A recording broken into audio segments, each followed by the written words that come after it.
Folks, Black Star Network is here. Hold no punches! I'm real revolutionary right now. Black power. Support this man, Black Media. He makes sure that our stories are told.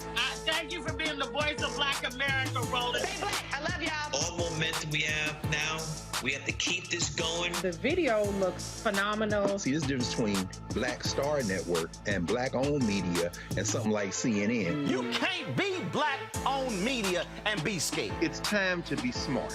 Bring your eyeballs home. You dig?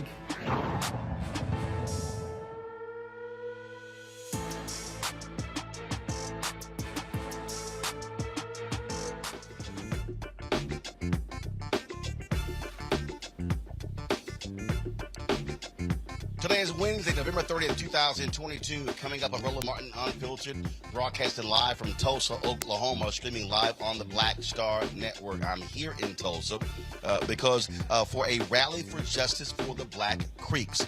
Tomorrow, the Black Creeks, the descendants of the Muscogee Creek Freedmen, are heading to court to reclaim their tribal citizenship rights from the Creek Nation. We'll tell you more about that, as well as, of course, I'll show you the rally that's going to be happening here a little bit later at the Justice for Greenwood Center. Also on today's show, a historic day on Capitol Hill where Congressman Hakeem Jeffries has been elected unanimously as the Democratic leader. It's the first time an African American has been elected leader of a major party in Congress. And so we'll talk about that. Also, a panel of 3 South Carolina federal judges will determine whether the state's congressional maps are legal. Republicans have been gerrymandering these districts, and so we'll tell you what's happening there.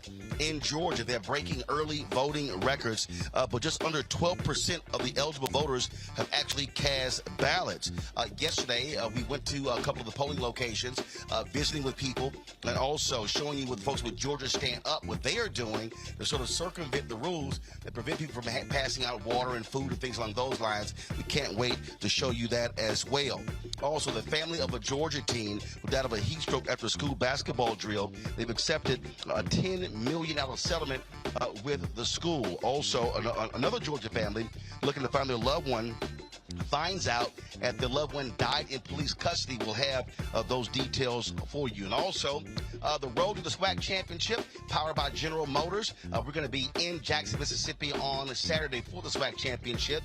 On today's show, we'll be talking with the athletic director at Jackson State University. They've had explosive growth, but is he on the verge of losing his star head coach, Deion Sanders? We'll talk about all of that right here on Roland Martin Unfiltered on the Black Star Network. And it's time to bring the funk. Let's go. He's got it. Whatever the miss, he's on it. Whatever it is, he's got the scoop, the fact, the find. And when it breaks, he's right on time and it's rolling. Best believe he's knowing. Putting it down from sports to news to politics. With entertainment just for kids.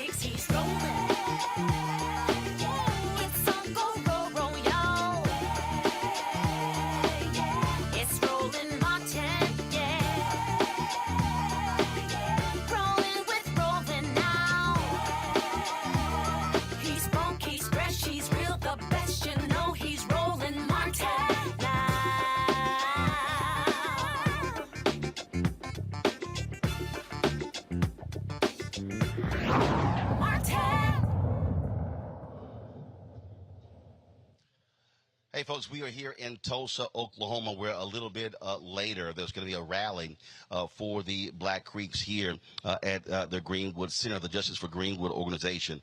They are leading this rally. They're heading to court tomorrow. And so this place will be filling in over the next hour. This event will be starting in about 90 minutes. I'll be also speaking at this event as well. And so that's why we are back in Tulsa. We were just here, of course, last year for the 100th anniversary of the Tulsa Race Massacre. And, of course, in this same facility as well, here in the heart of Greenwood, where African Americans built this section. Of course, it was destroyed by the white domestic terrorists in this particular city. And so to give you more details on that particular case and that particular story. But first, on Capitol Hill today, history was made when Brooklyn Congressman Hakeem Jeffries became the first African-American leader of a major party when the Democrats elected him as the Democratic leader. Of course, he is replacing longtime Speaker Nancy Pelosi as the top leader of the Democrats. In 2011, you might remember, 2019, he was elected chairman of the Democratic Caucus, which made him the youngest member serving in leadership. Jeffries, of course, is quite known for dropping references to Brooklyn rappers like Notorious B.I.G., and he's a huge hip-hop fan. He's also a frequent visitor to this show, and he had a news conference today where he laid out the plans for Democrats who are now in the minority. Of course, Republicans will be controlling the House, and his job is to lead them back to victory to control the House. Here is that news conference with Congressman Hakeem Jeffries. Good afternoon, everyone. It's an honor to stand before you today as the incoming House Democratic leader for the 118th Congress that will convene on January 3rd, and to be joined by my two good friends, amazing colleagues and partners, the incoming House Democratic Whip, Catherine Clark, and the incoming Caucus Chair, Pete Aguilar. Let me first begin by just expressing my heartfelt thoughts and prayers for the family of Don McKeachum. He tragically passed away. The House Democratic Caucus is a family, and Representative McKeachum was an incredibly important part of that family, and he will be deeply, deeply missed. I also want to convey my thanks to Speaker Nancy Pelosi, an extraordinary speaker for the ages, who has delivered so much for so many over such a significant period of time. Our caucus is better, our country is better, the world is better because of Speaker Nancy Pelosi's incredible leadership. I also want to thank our current House Majority Leader, Steny Hoyer, and our current House Majority Whip, Jim Clyburn, for their incredible friendship, mentorship, and support for all of us along this journey from the very beginning of our arrival in the Congress. We stand on their collective broad shoulders, building upon the incredible work that they've done, excited about the opportunities to advance the ball for everyday Americans as we move forward into our future. I was born at Brooklyn Hospital, raised in Crown Heights by my two parents who were public employees, a caseworker and a social worker in a middle class, working class neighborhood in the midst of the crack cocaine epidemic in the 80s into the early 90s. I'm thankful for them, thankful for their love, support, and prayers throughout the years, throughout my journey into adulthood and my journey as a public servant. Growing up in that Crown Heights neighborhood, first member of Congress I was ever aware of was the Honorable Shirley Chisholm. And I eventually was able to be elected to represent many neighborhoods in Brooklyn that she formerly represented. And so it's with particular reverence for her that it was communicated to me earlier today that this actually is Shirley Chisholm's birthday, 98 years ago. I stand on the shoulders of people like Shirley Chisholm and so many others as we work to advance the ball for everyday Americans and get stuff done. Because that's what Democrats do. That's what our record says. Each and every day, House Democrats committed to fighting hard for working families, middle-class folks, those who aspire to be part of the middle class, young people, seniors, immigrants, veterans, the poor, the sick, the afflicted, the least, the lost, and the left behind. House Democrats fight for the people. That's our story, that's our legacy, that's our values, that's our commitment as we move forward. Get stuff done. Make life better for everyday Americans. We look forward to finding opportunities to partner with the other side of the aisle and work with them whenever possible. But we will also push back against extremism whenever necessary. We love this country. We love our democracy. We love the Congress and the House of Representatives, the institution designed to be the closest to the people. And we're going to fight hard each and every day we have this honor to serve in Congress to deliver. I literally just was texting Congressman Hakeem Jeffries, congratulating him, and he certainly will be joining us very soon, and certainly we appreciate that, folks. In addition to Congressman Jeffries, Catherine Clark of Massachusetts was elected as the new minority whip. California Rep. Peter Aguilar will lead the House Democratic Caucus. Speaker Nancy Pelosi wished the three new leaders success in this particular statement here. She said, "A new day is dawning, and I am confident that these new leaders will capably lead our caucus and the Congress." Now, keep in mind, there still is going to be another vote, and that is for the assistant leader. Now, some Democrats are upset that Congressman Jim Clyburn is seeking that particular position. He is going to be challenged by another member of Congress. We'll definitely get to that and let you know what happens there. Let's bring in a couple of members of my panel here. A. Scott Bolden, former chair, National Bar Association Political Action Committee. Robert Patillo, who is the host of People, Passion, Politics, News and Talk, 1380 AM on WAOK there in Atlanta. And we'll be joined later by Monique Presley, legal analyst and host, Make It Make Sense with Monique Presley. Glad to have the both of you here. First of all, so here's what's interesting here, Scott. I think when you look at this decision here, I mean, smart move by Speaker Pelosi for the triumvirate, Speaker Pelosi, Steny Hoyer, and Jim Clyburn to all step down. But unlike what typically happens, they're not actually leaving Congress. They're still going to be there, providing their support to these new leaders. The three of them, if you look at their ages combined, exceeds 250 years. And so that, I thought that was a very, very smart move in terms of how they did this, because they've been clamoring, the young members have been clamoring for quite some time how they needed new leadership. And with the Democrats losing control of the House, this clearly was the perfect time to make this type of move to usher in a new leadership. And we talk about new leadership. Hakeem Jeffries is just a couple of years younger. I think he's 52, 53. So when you talk about, when we think about younger in Congress, if you're in your early 50s, you're considered, frankly, a teenager in Congress in terms of how Congress works when it comes to seniority. Yeah, he's a great Kappa man, too. You didn't put that in the profile, but I like the lead-in story. But this deal was set 2 years ago. That's irrelevant to this conversation. Oh, really? Had he been an alpha, that would have been his whole step history and his pledge history in the program. But I digress. Now, this deal was cut. Alphas are relevant. Look out. I love it. Well, congratulations to all three. You know, Roland, this deal was cut 2 years ago when Pelosi and her leadership held on to power.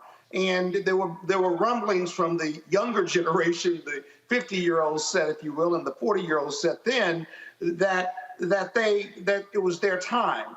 But now you have this peaceful transition. You have diverse leadership.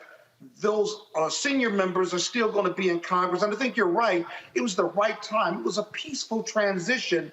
But that deal had been in the works for 2 years. And the younger folks, the younger elected officials in Congress who were Democrats performed well against a hostile environment under the Trump administration and extremism on the Hill. And so I'm just so very proud of the Democratic Party for the peaceful transition. It's a diverse leadership group. They've worked together for years, and they're still going to have the senior guys. That's what I like about Clyburn, right? That he's going to run for assistant leadership, but more importantly, that the senior leaders from the last 2, 4 plus 20 years are still there to not interfere, but to advise, support, and to continue to teach and train to the extent possible. And so you won't have that on the Republican side, juxtaposed to the Republicans. You're going to have a big fight whereby McCarthy may need some Democrats. That'll probably never happen, but he may need some Democrats to be Speaker of the House. We'll have to continue to watch and see what happens there. Robert, Congressional Black Caucus, founded 1971. When you think about that, when you think about Congressman Adam Clayton Powell, Alpha, when you think about Congressman Ron Dellums, one of those founding members, Alpha, and then of course you think about he's so wrong. John He's Conyers. so wrong. He was in another organization. When you think about that, and also that being founded, when you think about, as Congressman Jeffries said today, Shirley Chisholm, today being her birthday, her course talking about unbought and unbossed. When you think about all of these years of the role that black members have played, the reality is, by Jeffries being chosen as the House Democratic leader, if the Democrats are able to retake the House in 2 years, he'll be the first African-American Speaker of the House. There are those out there who might say, oh, well, this is symbolic. Anybody who would say that this is symbolic, Robert, has no understanding of power, has no understanding of how power is wielded. And so to have Jeffries, I mean, and again, I'm just going to go ahead and just say this, Robert. You know, look, we've been trying to get Speaker Nancy Pelosi on this show for years, even go back to my TV One show. It never happened. The fact that Jeffries has often come on this show, I'm sitting here texting him right now, shows you also what happens when you have a black member of Congress in leadership who we in black-owned media actually have access to directly.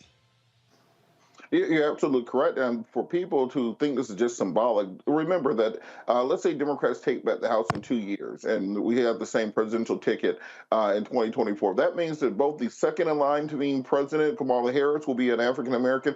Third in line to being president, if Hakeem Jeffries is Speaker of the House, will be African American. We're talking about an entire new rubric when it comes to the way that American politics is exerted along racial lines. And it's not simply symbolic if they give Hakeem Jeffries the leeway to act as any other minority leader has been able to act, being able to select the committee assignments, being able to work towards what legislation comes to the forefront. Will this be the opportunity if Democrats retake the House in 2 years when we will see a bill on reparations brought before the floor and actually voted upon? We'll see votes on things such as criminal justice reform and voting rights that have some teeth attached to them. So remember, Congress operates slowly. Congress is not meant to operate the way that city council works, the way that your student government association works. When Nancy Pelosi was Hakeem Jeffries' age, it was the middle of the Gulf War in the early 90s. Family Matters was on TV. TGIF was dominating the ratings. So it takes a while for things to take place. We talked about universal health care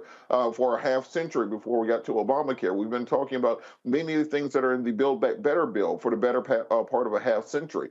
but this is absolutely a sign of progress, a sign that elections matter, and a sign that the African American vote is now not just the backbone, but the basis of the Democratic Party. The Democratic Party has to now do elections based upon the idea of, number one, get 90% of the black vote, number two, figure out how to get everybody else. And that gives us massive negotiating power when it comes to the legislative agenda going forward. It's just a matter of whether or not we'll exert it properly. Well, here's the other thing that we also have to think about here, Scott. We often talk about access to the dollars and the resources. Well, what typically happens is the leader has their own political action committee, millions of dollars being raised. So Speaker Nancy Pelosi, in addition to the to the DCCC, she also, as the House leader, is driving that, directing that as well, even though the DCCC has a chairman. Same thing up on the Republican side. But she also has a leadership political action committee, millions of dollars are raised, and is providing those resources on the ground. Now you're going to have Jeffries there. I can tell you, the last several years, I have had direct conversations with Congressman Hakeem Jeffries, who's been very much vocal out there fighting on behalf of black-owned media to ensure we're getting those dollars. Same with Congressman Greg Meeks, who is the CBC Political Action Committee chair as well. And so, again, that's the other deal. This is not a question of we have a seat at the table. No, you now have an African-American who is at the head of the table.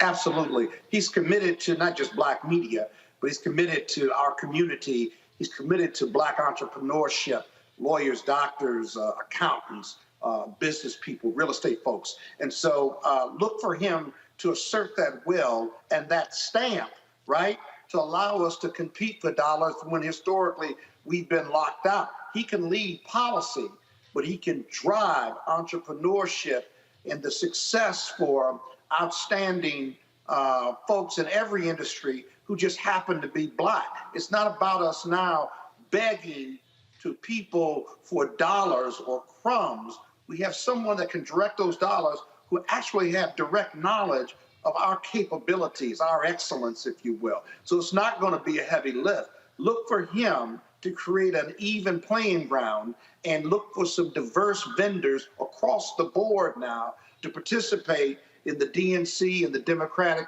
process. It seems like a lot, but he's got to act now, and he will responsibly, and there should not be any pushback, if you will. We've talked about the institutionalization of these political dollars and how it works with black media versus white media and how they lock up these dollars and we're left with crumbs and stuff. We've got to continue to press him, though, and his team to do what he wants to do, what he knows is the right thing to do. We cannot let up on that because those that don't look like us are talking to him and pressing him in the other direction. At least I would presume that. And so our job with him is not done. We have to be assertive. We cannot celebrate and not keep the pressure on him to act in our best interest simply because he shares our interests. Well, that's one of the things that, Robert, and there were people who disagree with me, people who were really upset when President Obama was in the White House. And I don't understand why these people were upset because literally I wrote a piece for Essence magazine before he was even inaugurated saying him simply being inaugurated is not the victory. We must be driving the agenda. And I said, I said, we can't be enamored with him being the first black president. We have to remember that he is the 44th president. And I think what happened was, and I've said this repeatedly, Robert, that I think for a lot of African Americans, we stayed at the inauguration parade where everybody else left. Yeah, we were just so enamored with there being a black first family, and we were just, oh my God, we love the First Lady Michelle Obama, and we love her mother being in the White House, and we love Sasha and Malia. And I kept saying, listen, at max, they're going to be there 8 years. Take advantage of them being there 8 years. But after 8 years, that's it. They're gone. And so I think what we did was, in many ways, black leadership, and they were handcuffed by African Americans in terms of making demands. I remember when the Congressional Black Caucus was making some serious demands of the president, and people got literally mad at them. How dare you? How dare you counter the president? Well, so what's going to happen here? Yes, Congressman Hakeem Jeffries is going to be the Democratic leader, but it is a responsibility of African Americans to still demand that our issues be addressed. But that also means folks being mobilized and stay organized in order to do so.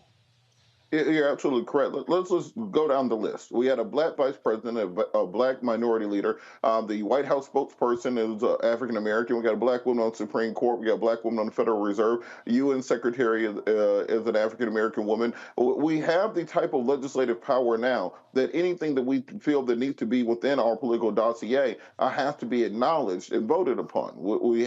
There's not as if Democrats have anywhere else to turn to for votes that are outside of us. We saw during the lame duck session, the bills were just passed yesterday on same-sex marriage and interracial marriage. We saw after the Dobbs decision, we had almost immediately an executive order that codified or enacted the federal government to protect abortion rights. So at this point, now the question is, now that we have this level of power, it's a level of representation, there's not simply a question about having a seat at the table, is what do we order off the menu? And how do we build the type of bipartisan support needed to get some of these things across the finish line? Or do we simply do as Republicans do and say, well, we're going to wait 2 years to try to take back the House to push things through? And also, when it comes to setting those agenda items going into the 2024 election, we can't sit on the sidelines. The entire platform has to be one tilted towards and focused on the African American community, because as I've said, we are at the table. We have the positions. We're where we're supposed to be. We have the representation we always say we want it. Now it's up to the people to drag it across the finish line. But we have to make them do it. They're there now, but we have to make them do it. And if we fail this time with this black leadership on the Democratic side now into 2024, we have nobody to blame but ourselves. And that doesn't mean it's an adversarial relationship. It is politically constructive, positive, but we are going to push you. Simply agreeing with us isn't enough. We still have to make politicians do what we want them to do. And that issue has no color. It's about the process and political power and making them do what we want them to do or need them to do for the betterment of Black America.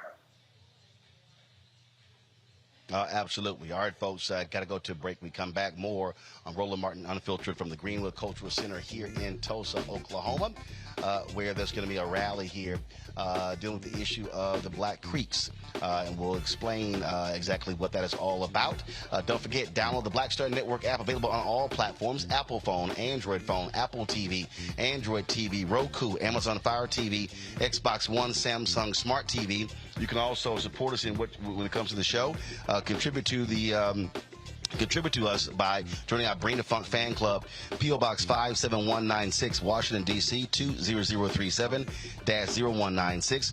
Cash App is $RM Unfiltered. PayPal is R Martin Unfiltered. Venmo is RM Unfiltered. Zelle is Roland at RolandSMartin.com. Roland at RolandMartinUnfiltered.com. And don't forget a copy of my book, White Fear: How the Browning of America is Making White Folks Lose Their Minds. You can get it at Ben Bella Books, Amazon, Barnes & Noble, Indie Books, Indie Bound, Bookshop, Chapters, Books A Million, Target. Download the copy from Audible. Order from your favorite black bookstore. We'll be right back.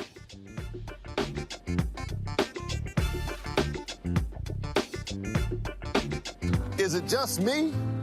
Or does it feel like we've been here before? The whole country's finished voting, and only us left. You'd think Herschel Walker would want to explain what he'd do in the Senate if he actually wants to represent Georgia. Instead, he repeats the same lies, trying to distract from what we all know is true about him. But I think Georgians will see his ads for what they are. Don't you? I'm Raphael Warnock, and yes, we're doing this again. That's why I approve this message. On the next Get Wealthy with me, Deborah Owens, America's Wealth Coach, inflation is on the rise. Interest rates are high. Can you still thrive during these uncertain times? On the next Get Wealthy, you're gonna meet a woman who's done just that, living proof of what you need to do to flourish during these uncertain times. These are times where you take advantage of what's going on. This is how people get rich or richer. That's right here on Get Wealthy, only on Black Star Network.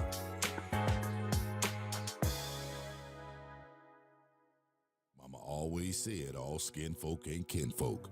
Georgia, we don't need a senator who's against reparations. Reparation teach separation. Slavery ended over 130 years ago. We don't need this. I am with many police officers. And we sure don't need this. I want to be a leader like him. Walker wants to be like Trump and will fight harder for him than he will for us. We don't need a Walker. Paid for by Black Voters Matter Action PAC, not authorized by any candidate or candidates committee. Hey, I'm Deion Cole from Blackest. What's up? I'm Lance Gross, and you're watching Roland Martin Unfiltered.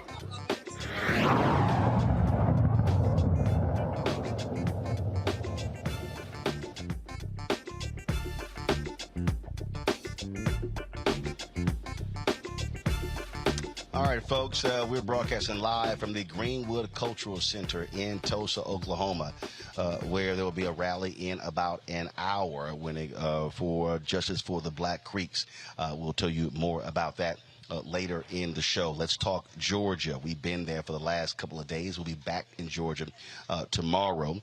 In Georgia, they saw a new record for daily turnout for early voting.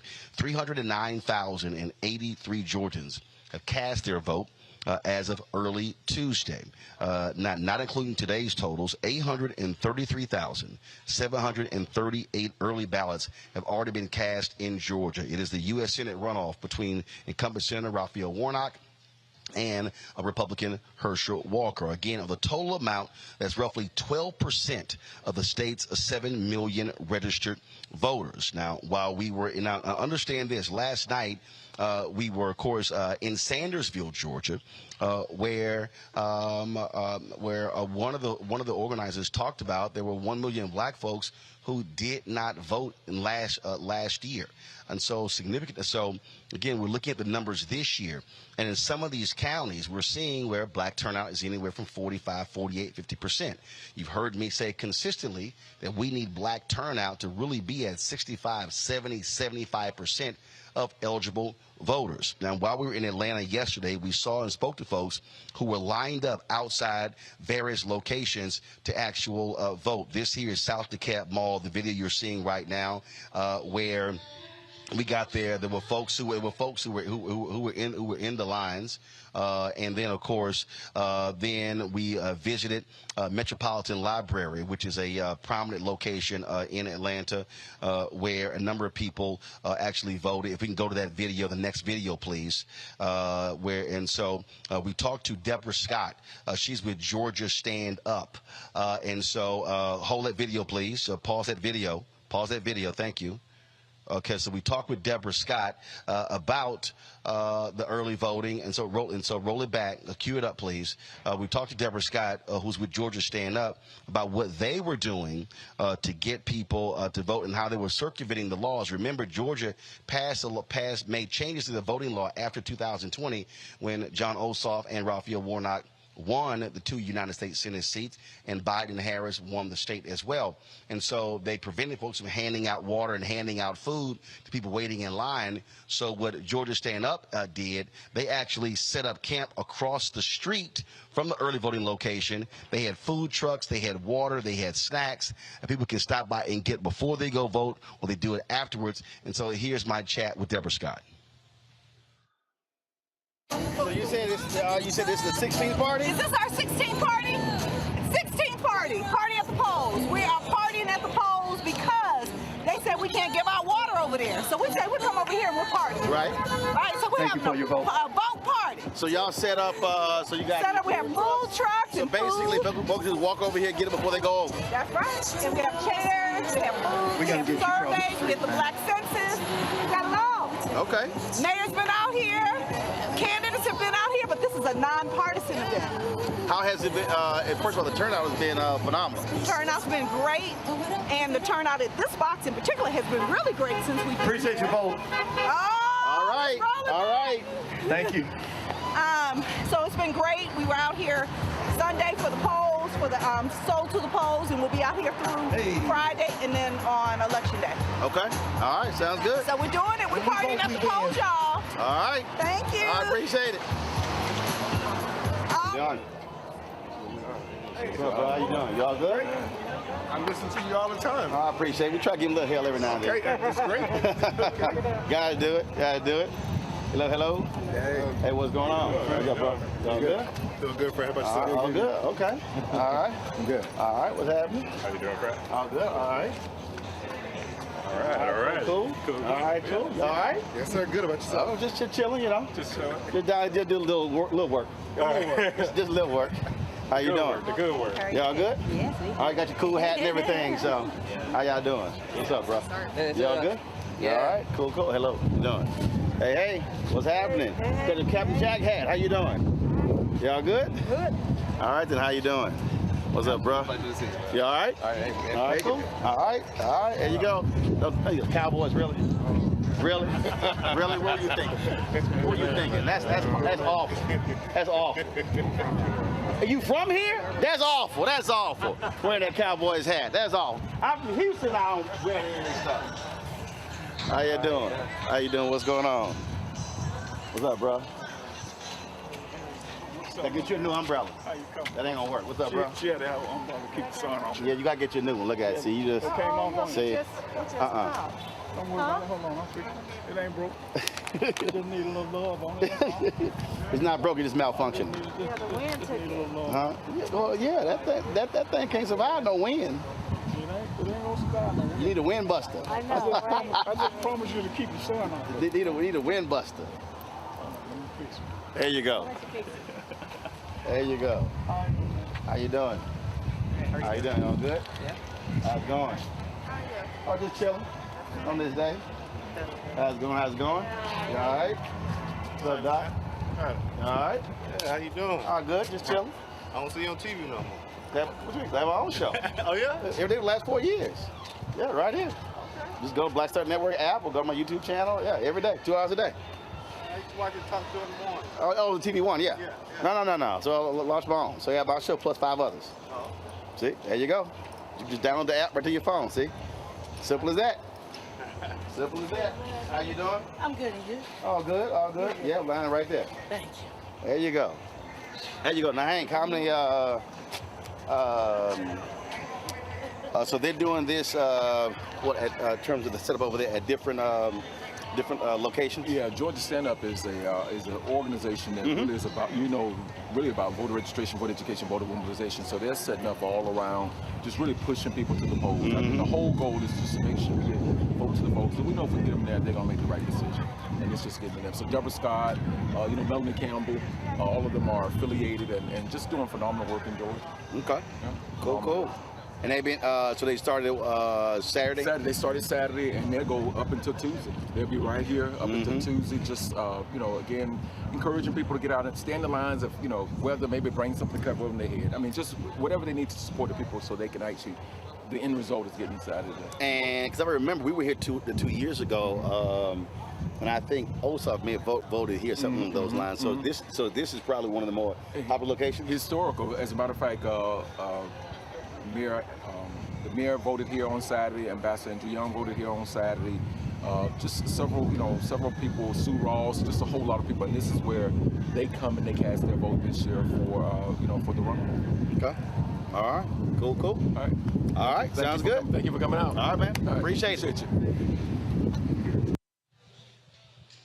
Hey, Robert, I'll start with you. I mean, folks like Georgia Stand Up and other organizations, I mean, they really are, Black Voters Matter, if you name it. I mean, they really are on the ground, doing the grunt work, not just hoping people turn out, but encouraging people. When we were in Sandersville last night, one of the women said, the number of people who've knocked on her door is unbelievable. The Warnock campaign really understands that you can't focus just on Atlanta. You really got to be going out in rural parts of Georgia where there are a lot of African Americans. So we start talking about Swainsboro and Statesboro and Sandersville, talking about Athens, Savannah, Augusta, Macon, Columbus, Albany. We could go on and on and on.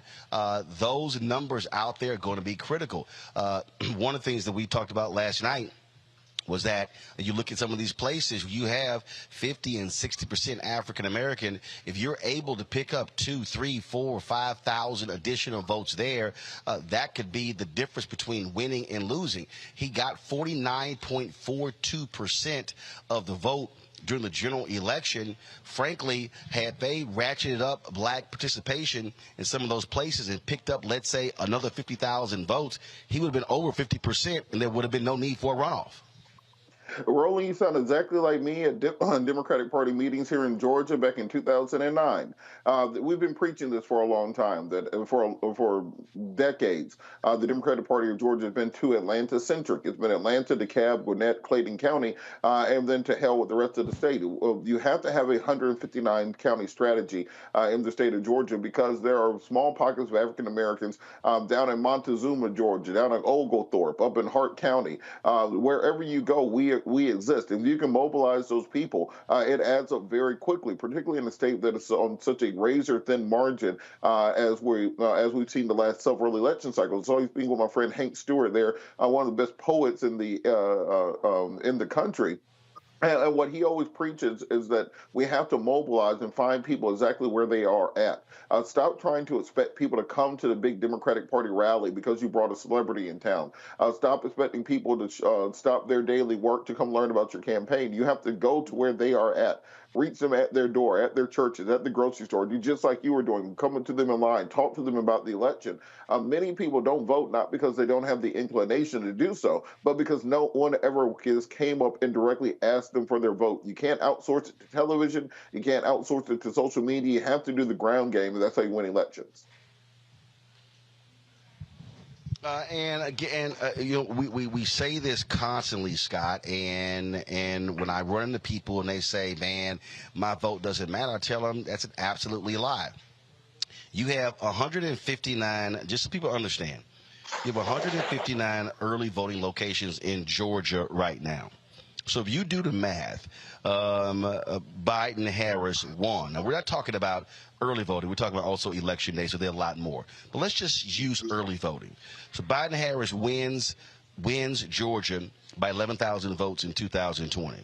That means if you look at those early voting locations, that means that is 69 votes per early voting location. That was the margin of victory in 2020.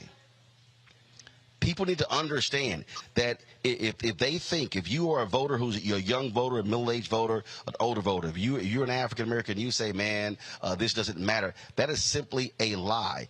You look at what we just saw in Arizona. The numbers were very thin when it came to the governor's race, the attorney general's race, secretary of state's race. And so people have to understand that one vote absolutely can make the difference. Yeah, those margins are really, really tight, and these races are really, really close. And the closer the race is, the more the more those votes matter even more. There are no more blowouts in a lot of these battleground states and stuff. And so, if I were a Democratic candidate, my big issue would be is I can't presume anybody's going to vote because they know there's an election.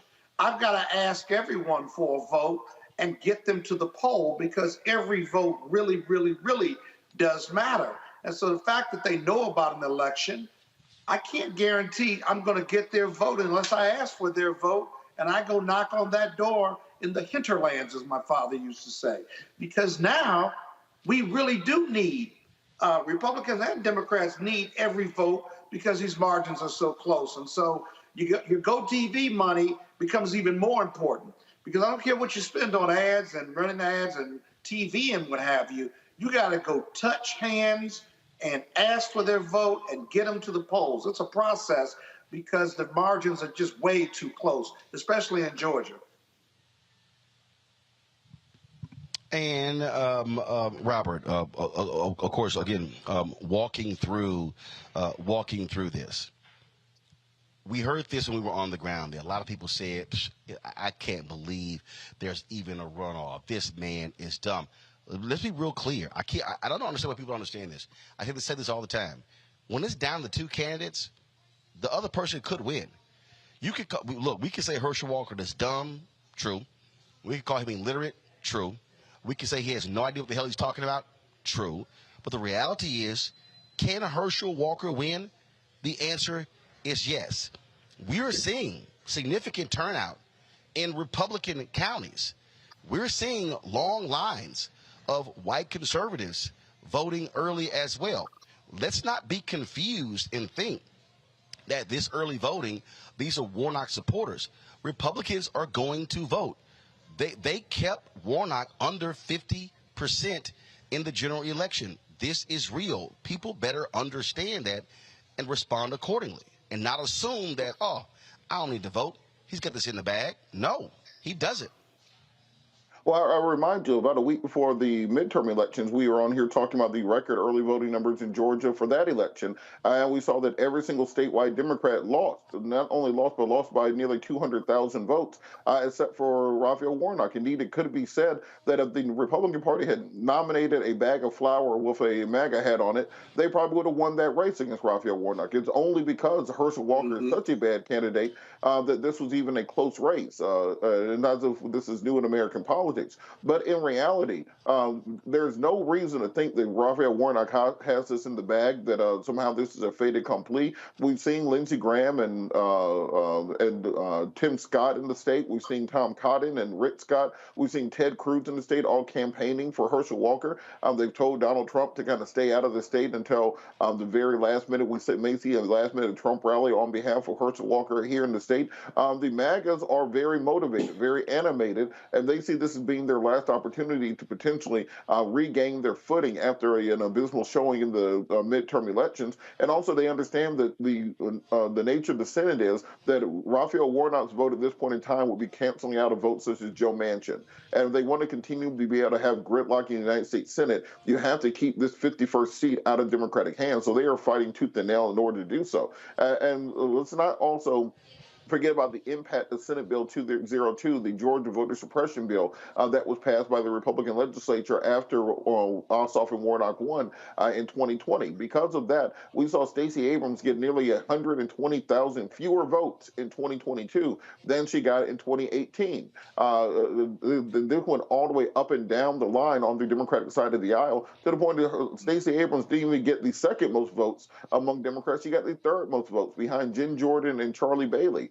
So don't let the media news stories fool you. Don't let the prevailing trade winds fool you. This is a neck-and-neck, razor-thin race, and Herschel Walker has every reason to believe that he will win it. And Raphael Warnock is going to need to put the pedal to the metal, not leave any stone unturned or any votes out there waiting if he wants to win this race. And that's why, folks, you're going to see us traveling. We'll be back in Georgia tomorrow.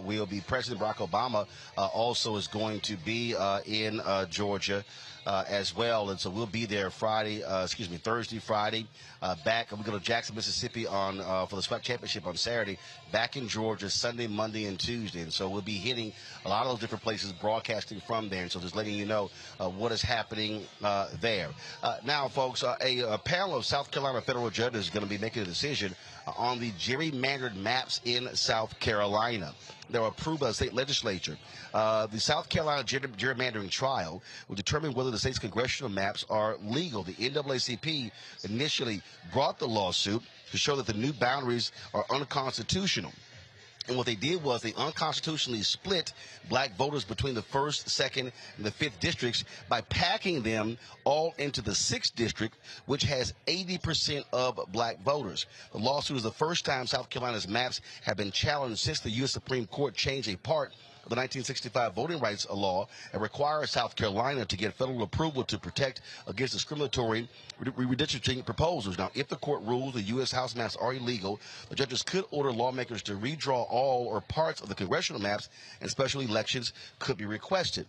Now, the thing here, Scott, that people have to realize, so what they did was they took black voters out of these other 3 districts, and they moved them into the district of Congressman Jim Clyburn.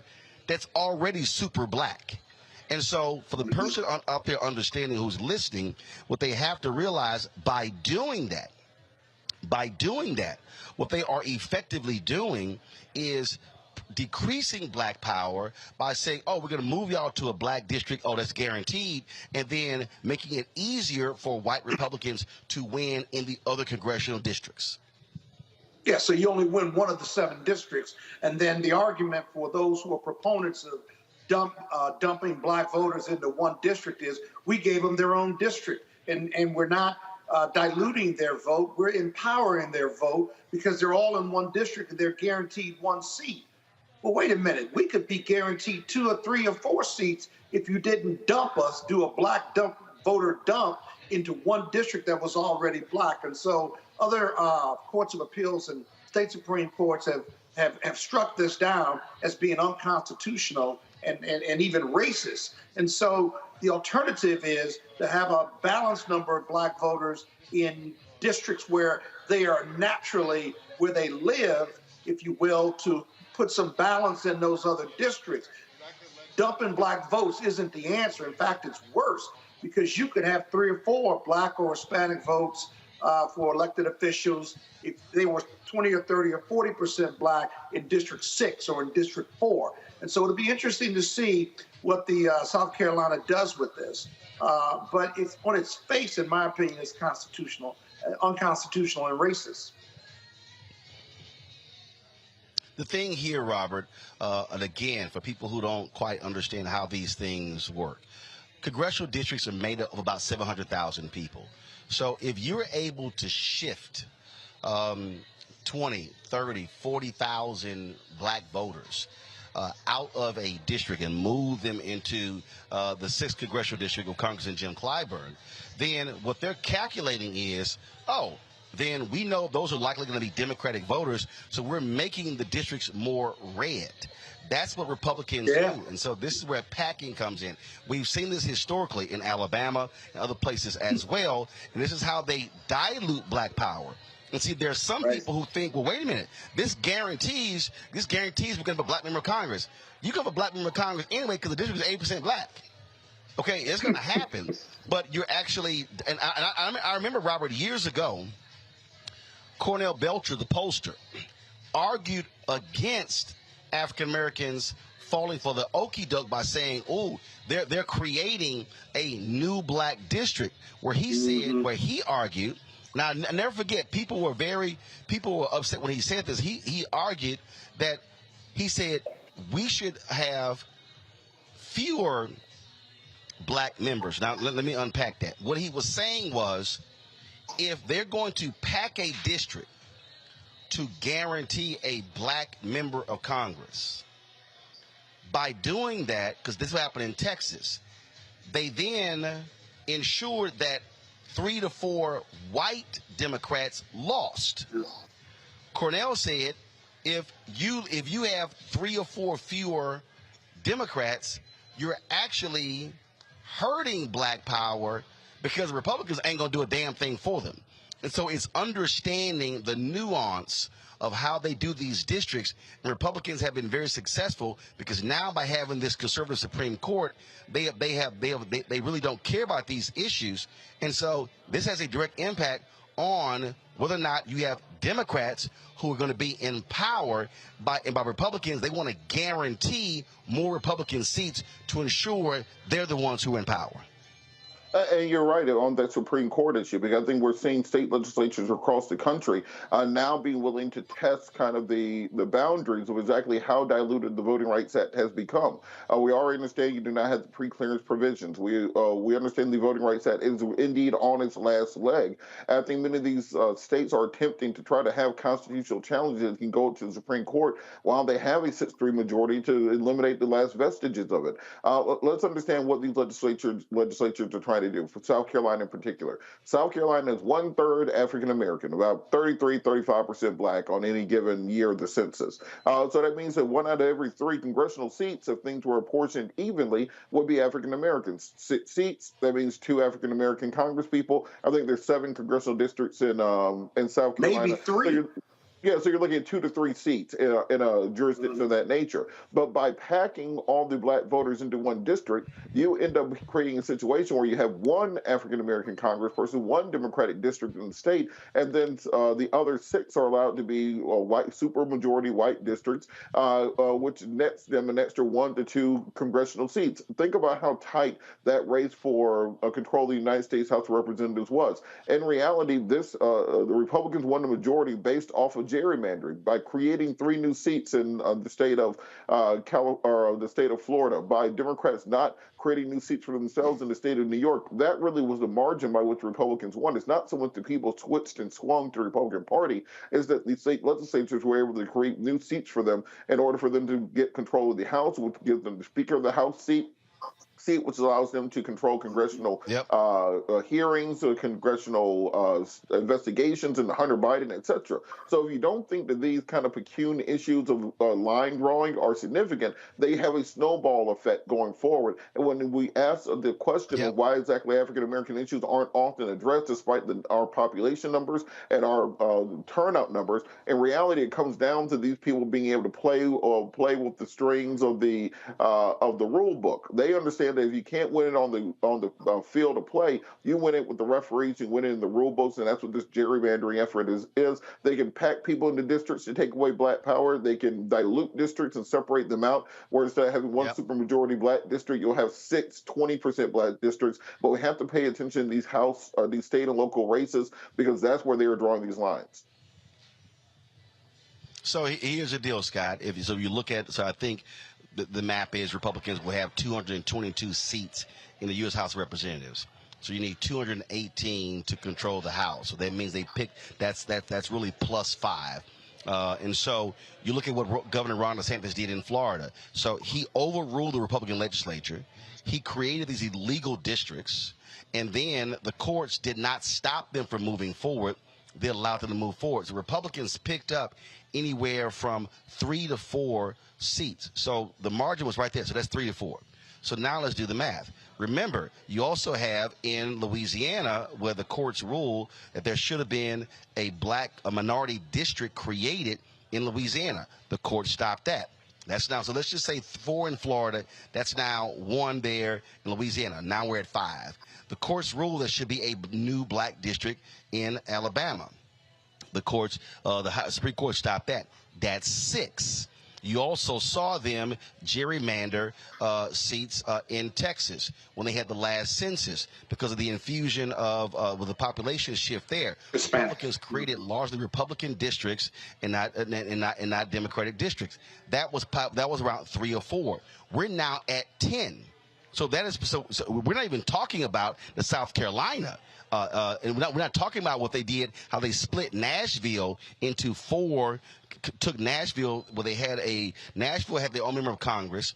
They split Nashville into 4 congressional districts to ensure Republicans would pick up that one. Now we're at 11. So what Republicans have done is they have basically stolen, if you will, 11 districts. Now, let's now go to New York. Well, what do Democrats do? Democrats try to do what Republicans did and gerrymander these particular districts. Well, they got sloppy with it. The Supreme Court knocked them down, and so Republicans were able to pick up about 4 seats there. We're now at 15. So what we're talking about here, and we haven't even gotten to the gerrymandering in Pennsylvania and Wisconsin. And remember, the Supreme Court said, oh, we can't rule on political gerrymandering, but they can rule on racial gerrymandering. So the South Carolina lawsuit is racial gerrymandering. So we're talking about, when you look at the maps here, Republicans have actually gotten about 15, maybe as many as 20 seats by utilizing cracking and packing.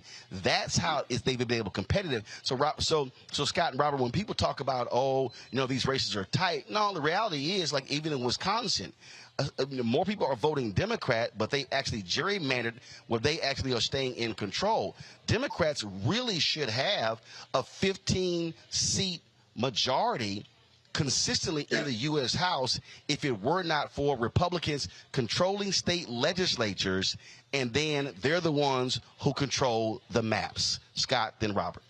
It was huge between 2008 and 2012 because I believe in 2008 or 2012, the Democrats lost several House seats, several state House seats, several state representative seats, and really the Democrats have never recovered. The Republicans know they've got a gerrymander. Their policies are not popular. They're not popular with the voters. And these elections are popularity contests. There's no litmus test in the Constitution for how you can run or whether you can run. There's no intelligent quotient. And so all you have to do is be popular. But the Republicans' policies are not popular. Democratic policies are far more popular. So to take control and to keep control, you have to do voter suppression and you have to do voter gerrymandering, if you will. And so those 15 seats that you talked about, this is why the courts are so important. If the courts fail you, and now you can't bring in DOJ because they gutted Section 5 of the Voting Rights Act 10, 15 years ago, you're now stuck with a party that's unpopular ideas, but they continue to manipulate the system illegally. And if allowed to do that, they can still maintain control, notwithstanding how unpopular they are, how unpopular their candidates are, or better yet, how unpopular how incompetent their candidates are, like a Herschel Walker. And so it's all about power, which is why black folks need to continue to vote up and down the ballot, vote for the judges if they're subject to election, but really vote in these state houses and these governor races, because all politics is local politics. It all starts from there. And now you have the national impact of gerrymandering and having Republican leadership in several states, including the southern states. And that's why they're controlling the Senate right now. That's the only reason. Robert, your final comment. Well, I think this is also a time that Democrats have to look back at exactly what happened, as Scott said, during that period of time from 2008 till 2016, when you had kind of the raiding of the Democratic Party grassroots on a national level in order to support the national party. And now that comeuppance is coming back by not supporting these state and local parties, by not getting state house seats across the country. That's why Republicans have these majorities where they're able to redraw these districts. So remember, everything in politics has a snowballing effect. And even though you think, well, yeah, we'll just take a little bit of money from the state party now, I'm sure nothing bad will happen. It happens later on down the line, so we have to be very intentional for our political decisions. Absolutely. All right, folks, got to go to a break. When we come back, our Black and Missing. We also have, of course, our Tech Talk segment in addition to the Road to the SWAC Championship, powered by General Motors. We'll be talking with the Jackson State University athletic director in that segment as well. And then, of course, in less than 30 minutes, we have the rally here taking place for the Black Creeks. And so we look forward to explaining that to you as well. You're watching Roland Martin Unfiltered. Folks, if you're watching us on YouTube, hit the like button and the share button, okay? Folks, a lot of y'all are commenting in there. Nearly 3,000 folks in there right now. We should easily be at 1,500 likes, okay? I should have to ask y'all every single day to do this. You hitting that like button plays a role in us being able to be a part of the algorithm for people to recommend our videos. So please hit that button, okay? And if you hit the like and the share button, if you're watching on Instagram, Twitch, if you're watching on the Black Star Network, on Facebook as well, all of those matter. So hit the like button. When I come back from the break, I should be seeing 1,500 likes, okay, folks? Download the app. Support us as well there. Apple phone, Android phone, Apple TV, Android TV, Roku, Amazon Fire TV, Xbox One, Samsung Smart TV, and support us financially. Your dollars make it possible for us to be able to travel to places like this, covering these type of news stories, being on the ground. No other black media is doing this, show. Let me say this again. No other black media is doing this. You do not see the Griot at Blavity. You don't see Black Enterprise. You don't see Essence. You don't see Urban One on the ground traveling to places around the country like we do. And so your dollars make it possible for us to do this. Send a check and money order to P.O. Box 57196, Washington, D.C. 20037. That's 0196. Cash App, $RM Unfiltered. PayPal, R Martin Unfiltered. Venmo is RM Unfiltered. Zelle is Roland at RolandSMartin.com. Roland at RolandMartinUnfiltered.com. And of course, you can get my book, White Fear: How the Browning of America is Making White Folks Lose Their Minds. Available on all platforms, online, downloaded from Audible. Also order through your favorite black bookstore. I'll be right back.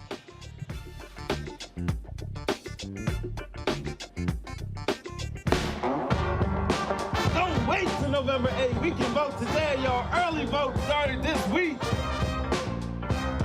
On Savannah State University's campus, we will be dorm storming today, giving out treats for everyone. We hope to see everyone at the polls when it comes to November. If you believe we got power, let them know. Make some noise. Put a fist up.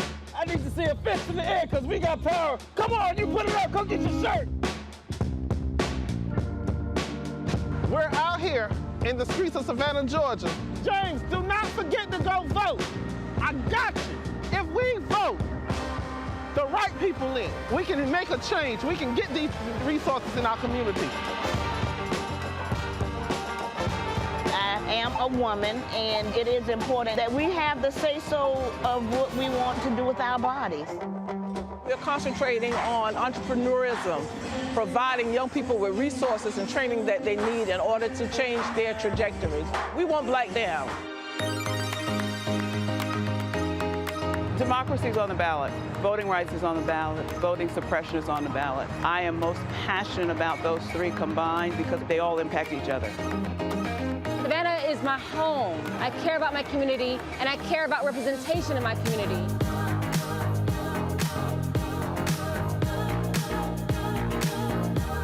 Our voices are still going to be heard no matter what kind of obstacles try to come up against us to stop us from voting. We're still going to be standing our ground. The effort that's being made to keep our communities from voting.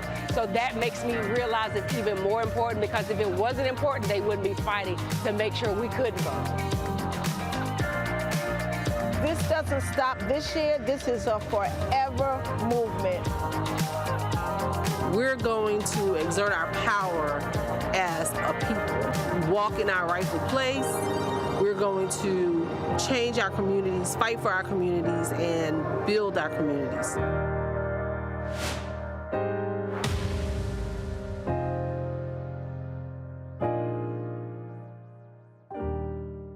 On the next Get Wealthy with me, Deborah Owens, America's Wealth Coach, inflation is on the rise. Interest rates are high. Can you still thrive during these uncertain times? On the next Get Wealthy, you're gonna meet a woman who's done just that, living proof of what you need to do to flourish during these uncertain times. These are times where you take advantage of what's going on. This is how people get rich or richer. That's right here on Get Wealthy, only on Black Star Network. Next on the Black Table with me, Greg Carr, we welcome the Black Star Network's very own Roland Martin, who joins us to talk about his new book, White Fear, How the Browning of America is Making White Folks Lose Their Minds. The book explains so much about what we're going through in this country right now, and how, as white people head toward becoming a racial minority, it's going to get, well, let's just say, even more interesting. We are going to see more violence. We're going to see more vitriol, because as each day passes, it is a nail in that coffin. The one and only Roland Martin on the next Black Table, right here on the Black Star Network. What's going on? This is Tobias Trevelyan. Hey, I'm Amber Stevens-West. Yo, what up, y'all? This is Jay Ellis, and you're watching Roland Martin Unfiltered.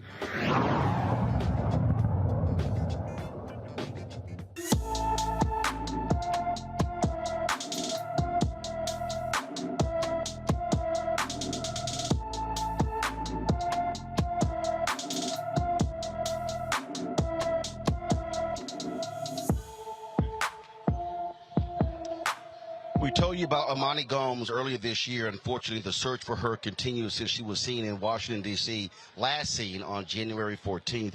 The now 16-year-old is 5 feet 4 inches tall, weighs 135 pounds, with brown eyes and black hair. She was last seen wearing a black jacket, orange and gray ski pants, and orange and white sneakers.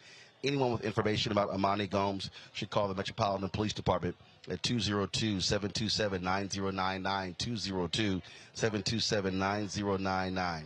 The Georgia family of a teen who died during a high school basketball practice is getting the highest settlement of its kind. Imani Bell's family reached a $10 million settlement with the Clayton County Public Schools. Imani was a 16-year-old elite Scholars Academy junior. She died of a heart attack due to heat exertion after she was mandated to attend an outdoor varsity basketball conditioning drill in 2019 in extreme heat. The Elite Sports Academy Gymnasium is also going to be renamed in Imani's honor. 2 coaches are facing murder charges related to Imani's death. Staying in Georgia, a Georgia family spent days looking for their missing family member, only to find out he died in the Clayton County Jail. Terry Lee Thurman disappeared on Thanksgiving Day. Now, Thurman's family searched for him because he suffered from mental illnesses and often did not take his medication. The family was informed that he had passed away after being arrested for trespassing at Hartsfield-Jackson International Airport. The medical examiner's office report states that Thurman jumped over a railing between 8 and 9 feet high and tried to flee. Officers then tased and held Thurman face down for 10 to 15 minutes. Shortly after, he became unresponsive.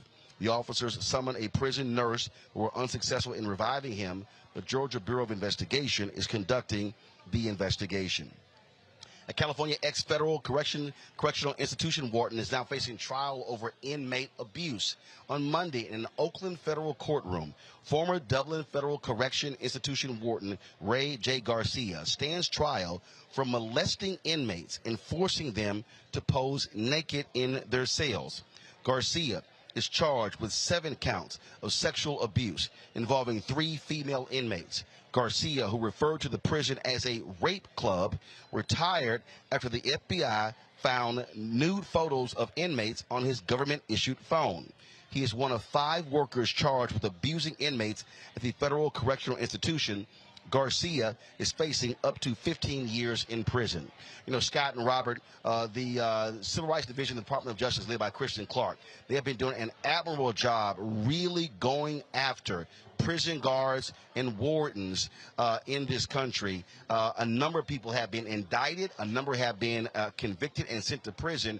And so this is another example of the great work that they are doing to protecting the constitutional rights of inmates.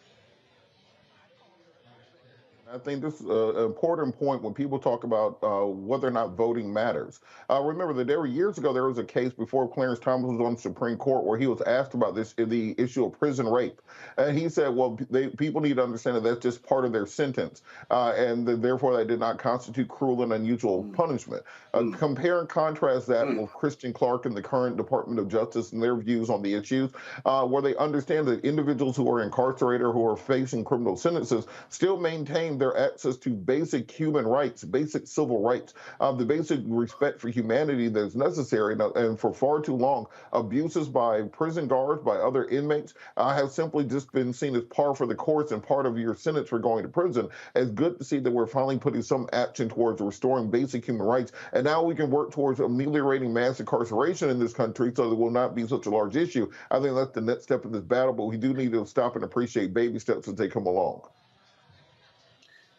You know, Roland, I call these Brubaker cases. The movie Brubaker was a movie 20, 30 years ago about a prison that had similar allegations to it and overall negative, bad prison conditions that prisoners were subjected to. But in this last case, this example you gave, he was not only corrupt, but he was dumb too. He's a criminal, but he's a dumb one. They found naked pictures of women prisoners on his government-issued phone. Are you kidding me? If you're going to engage in criminal conduct, then you certainly shouldn't have it on your government-issued phone.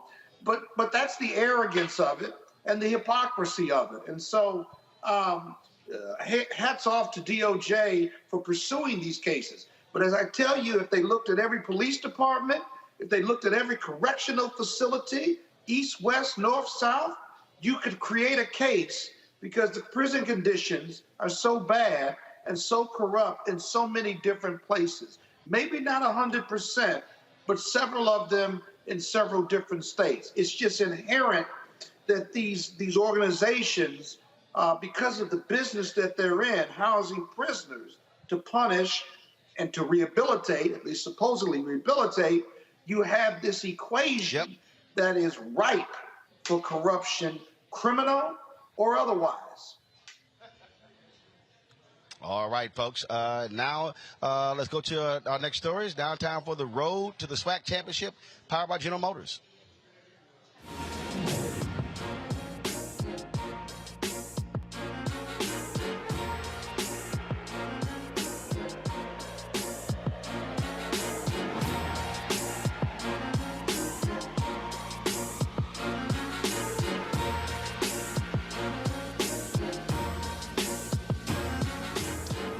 On Saturday between Jackson State and Southern University, taking place in Jackson, Mississippi, pitting JSU versus Southern for the SWAC Championship, and whoever wins goes to the Celebration Bowl in Atlanta. Roman Banks is the athletic director at Southern University, joins us right now.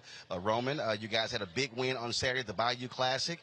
You're facing the undefeated Jackson State Tigers. This is going to be a tough test for Eric Dooley's team. Yeah, no question about it. Obviously, we played them early in the year at Jackson, and they handled us pretty well. But I'm looking forward to this opportunity. I think Coach Dooley and his staff will make adjustments and have our student athletes prepared to have a really good game plan going into Jackson, who has a very good team themselves. You talked about that earlier matchup. We've seen that before where teams play each other earlier in the season. But as the season progressed, the Southern team got a lot better. You got momentum now going into the game.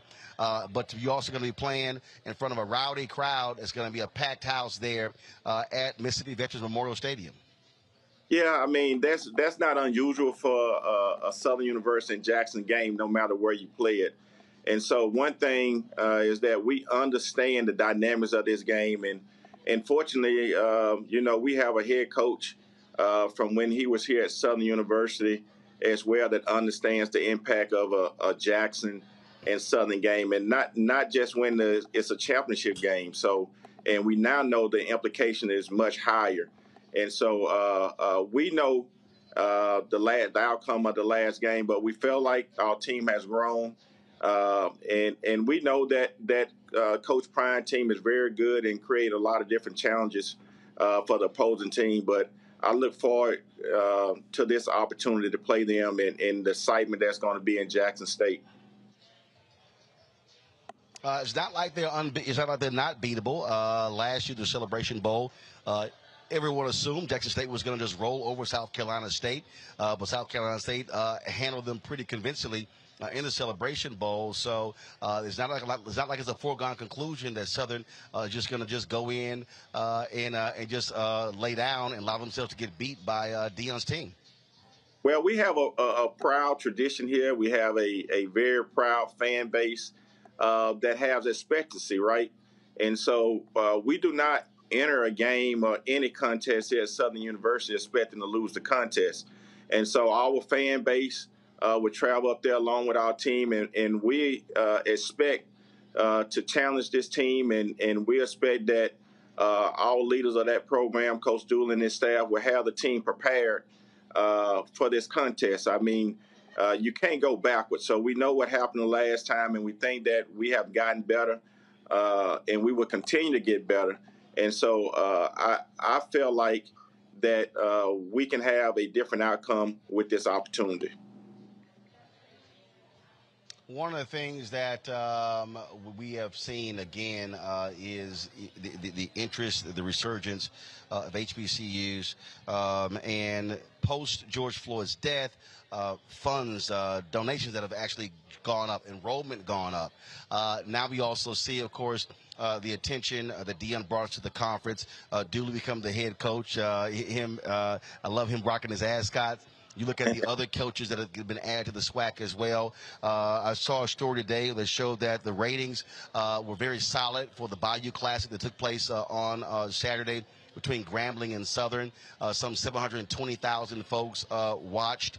And the thing that I've been saying, and this is not just when it comes to football, that the African Americans, we are trendsetters.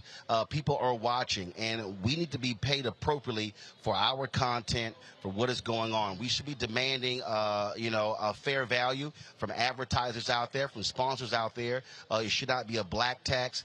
And so I think that's a perfect example that when we put on very good products, our eyeballs come with it, and so we should be compensated fairly for it. And that really should be the state of mind, not just for HBCUs in athletics, but in every aspect, whether it's the business school, the communication school, the engineering school, all of those different things. That's really where we are. And so those ratings on Saturday is a perfect example of what should be happening with HBCUs and then being monetarily compensated for when we reward networks with our eyeballs. Yeah, you're exactly right. I think that we have a trend in power. And I think as it relates to HBCUs right now, we have an opportunity to once again take our rightful place. I think what's important is that you have to have the right stakeholders in the room when you start talking about taking advantage of this opportunity. And I give you an example of what I'm saying. I cannot go in and teach a chemistry class. That's not my expertise. And so while we are defining ourselves and redefining ourselves and making sure that everyone gets the maximum what's deserved, we have to have the right voices when it's time to have the right voices in at the table. And if we don't take advantage of that, then we won't get we really won't get what we deserve to get, and it's not what we deserve, but what we're rightfully supposed to have. And so I think that we have come to this moment in time right now where we can take advantage of our opportunities. I think some people think we have arrived yet and that we're there, but I think this is the time to take advantage of it, and we can move further in society and move further as a HBCU, and in my case, further in the athletic realm as it relates to sponsors, TV deals, name, image, and likeness, and those things alike. Absolutely. And so we will be there on Saturday. We'll be in the General Motors activation there, broadcasting the pregame show. Look forward to all of the excitement that will be taking place there in Jackson, Mississippi. And here's what I find to be interesting. You know, a lot of people, obviously, they're talking about the halftime show, but here's a perfect example, Roman, where people are having more conversations about the fourth quarter as opposed to the fifth quarter. And I think that is important. They're paying attention to the product on the field and not just the halftime show. No question about it. I mean, that fourth quarter right now, that means that this game is impactful.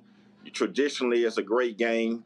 And so the buzz is out there. And I think that when we get to Veterans Stadium, it's going to be 40, 50,000 plus. And so I'm looking for us to represent our fan base well. I'm sure Jackson State going to represent themselves well.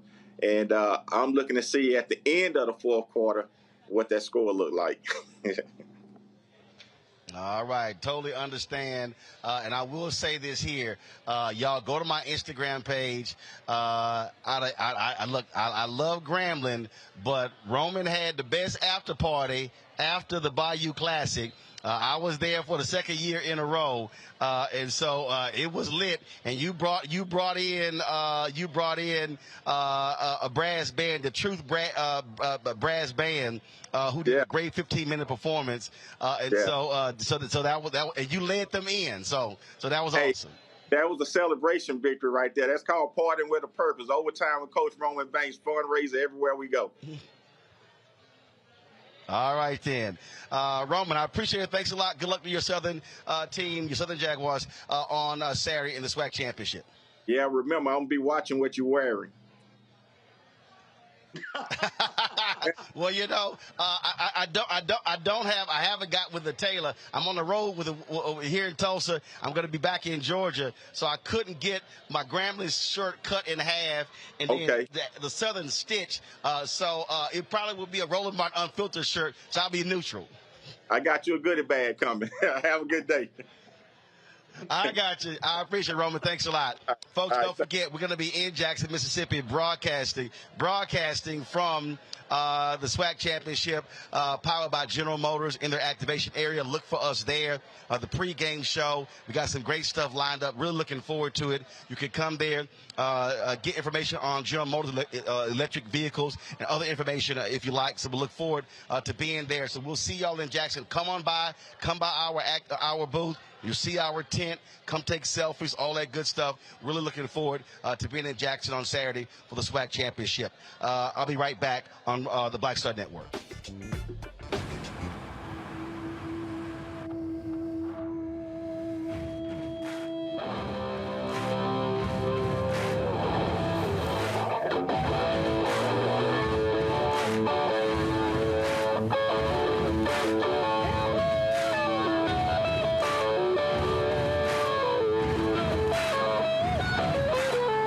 The new GMC Sierra, premium and capable. That's professional grade. Hi, I'm Anthony Brown from Anthony Brown and Group Therapy. Hi, I'm BB Winans. Hey, I'm Donnie Simpson. What's up? I'm Lance Gross, and you're watching Roland Martin Unfiltered.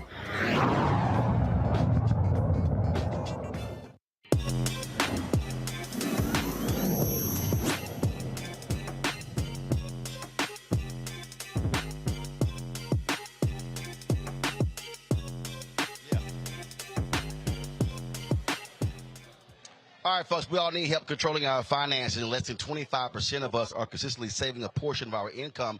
The Bro Capital app was created specifically for black men seeking help getting control of their money. Joining me now is the co-founder of the fintech company, Roz Hassan, to explain the app and how it works to support black millennials. Roz, glad to have you on the show. Why specifically black men?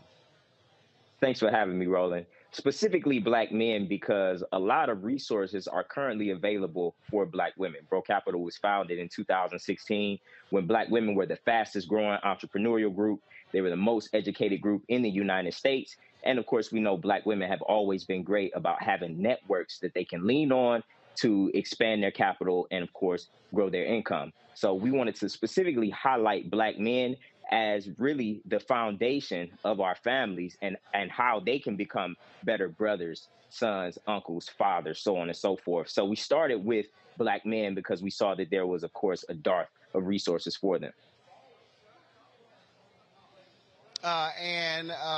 When it comes to the app, how are you helping them when it comes to saving? Walk us through the process.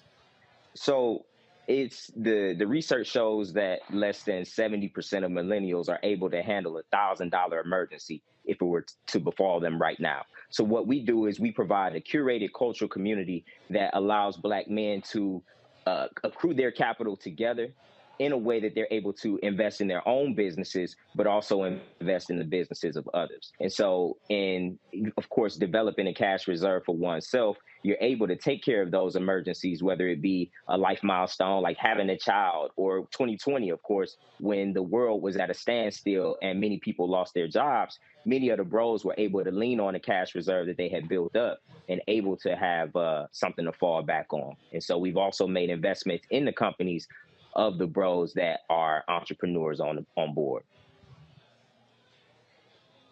Questions from our panel. Robert, you first. Thank you so much for everything that you're working on. Can you talk a little bit about that gap that you were articulating between African American men and African American women, and how exactly you seek to ameliorate that and to bridge that gap as it exists today? Certainly. Specifically looking at black men and even our own experience, right? Shout out to our sisters across the street at Spelman doing the great work that they're doing, right? Of course, at Morehouse. Black men, I think, are facing unique challenges. And doing the research around behavioral economics and finance, we find that black men and black women have different financial behavior. So taking them as two separate groups, of course, is important, but also having resources that are specifically for black men and not just for overall black people, because I think a lot of black men are getting pushed by the wayside in our current system. Scott? Hey, young brother. Hey, Scott Bolden, class of 84, Morehouse College. I'm glad to see you on the show doing your thing. what are your measurements for success with this app and this technology fusing with culture? How do you measure your success, and what are those particulars? That's a great question. So we actually stand on 3 pillars of community, education, and of course, finance, right? If you have money but don't have the network and the education to be able to make moves, but of course, if you are, you have the education, but you don't have the money, right? So the education, the community, and of course, the finance, those are the 3 pillars. Now, we've also created or come up with our own model of financial wellness, because there's the financial literacy portion, and then there's financial freedom. And then there's, of course, this chasm in the middle where we like to work with about financial wellness, right? And of course, how do we tell if one is financially well? And of course, there are 4 components. The first is being able to take care of your basic needs. And so with Bro Capital, being able to give guys jobs or be able to provide a network where they're able to get income, right? That's important, to be able to take care of your basic needs. The second thing is, can you handle $1,000 emergency? So developing a cash reserve, right? Even before we get into investing, I know that's not the sexy part that everybody wants to talk about, but saving is an important part of wealth building, right? And being able to handle a $1,000 emergency. That third component, of course, is, are you able to take advantage of financial opportunities as they present themselves? And then that fourth piece is your closest acquaintances and their ability to take care of their basic needs, $1,000 emergency, and of course, invest in opportunities as they present themselves. So with Bro Capital, we're providing an ecosystem, of course, that facilitates financial wellness. But if they get there, if I may, Roland, when they get there, though. Scott, I got to go. The reason I got to go, because the rally here in Tulsa literally is waiting for us to finish the show before they start the rally. So it doesn't matter. It does not matter. We got to go. Folks, check out the Bro Capital app. Pull the information up on. No, I'm trying to explain to you. They literally are waiting on us to finish before they start the rally. We're supposed to start at 6:30, and it is 6:37. That's right. Yeah, you call them. Call your Morehouse brother. See, y'all trying to run your mouth. You got one question. You ask your one question. Roz, I appreciate it. Information connect with Bro Capital on Instagram, BREAUX Capital, Facebook and Twitter as well. Congratulations on the app. Thanks a lot, bro. Thank you. You have a good night. All right, Scott, Robert, thank you so very much. Monique was stuck in traffic during the entire show. That's why she wasn't here. So, folks, thanks a lot. And so, folks, right now we're going to go to a quick break. We come back, we're going to have, of course, the rally beginning here. And so what you have here is you have the fight for the rally for the justice for Black Creeks. They are descendants of the Muscogee Creek Freedmen. They're heading to court tomorrow to reclaim their tribal citizenship rights in the Creek Nation. They're going to sue. They were supposed to be recognized by this Native American tribe, but they have been blocked in doing so. They're going to court fighting for their rights. And so this rally tonight is about really the lead up to that. And so we're going to be broadcasting this live right here on the Black Star Network. So going to a break, and we'll be right back here from the Greenwood Cultural Center in Tulsa, Oklahoma. You're watching Roland Martin Unfiltered on the Black Star Network. On the next A Balanced Life with me, Dr. Jackie, 'tis the season, tree trimming, party going, and gift giving. And I don't know about you, but for me, sometimes it can be overwhelming, and sometimes it's just downright exhausting. Surviving the holiday season, we got tips for you for staying sane, solvent, striving, and thriving, and sometimes keeping a little money in your pocket. 2 things just out of the gate: set boundaries and set a budget. On a next A Balanced Life right here on Black Star Network with me, Dr. Jackie. What's up, y'all? I'm Will Packard. Everybody, it's your man, Fred Hammond. Hi, my name is Brescia Webb, and you're watching Roland Martin Unfiltered. Well, I like a nice filter usually, but we can be unfiltered.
glad to be here tonight, raise your hand.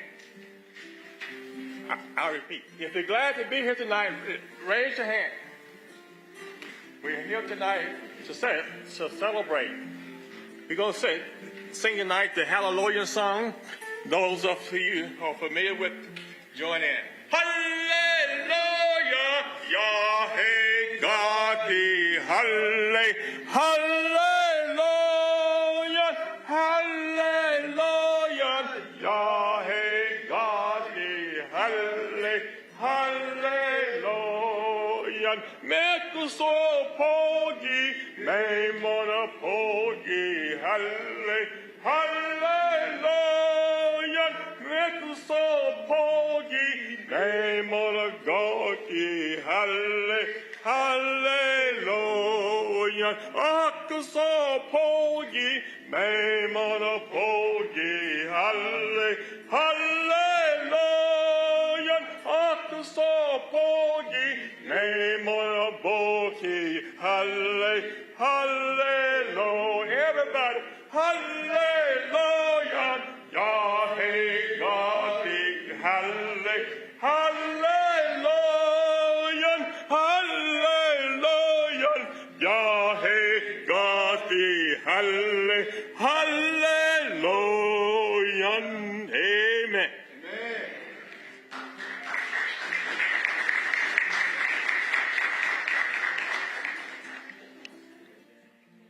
Good evening, everyone. My name is DJ Mercer, and I am a member of the Greenwood community, and I would like to thank Mr. Bailey for his song. It is a song of thankfulness, so I want to have the opportunity to give you all a time to thank Mr. Bailey for singing that beautiful song and leading us as we start this rally for justice for Black Creeks. It's very important to know why we are on Greenwood right now, because Greenwood would not have been able to be a part of it and being a part of Greenwood if it wasn't for Black Creeks. Black Creeks are co-founders of Greenwood, and justice for Greenwood requires justice for Black Creeks.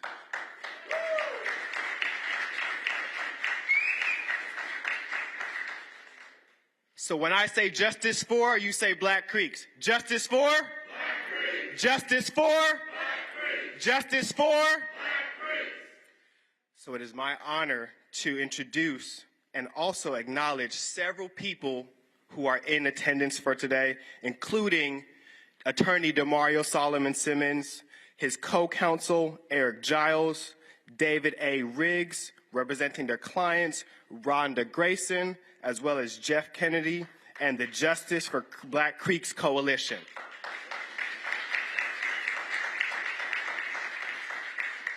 I would like to bring up Jeff Kennedy and Rhonda Grayson to the podium now.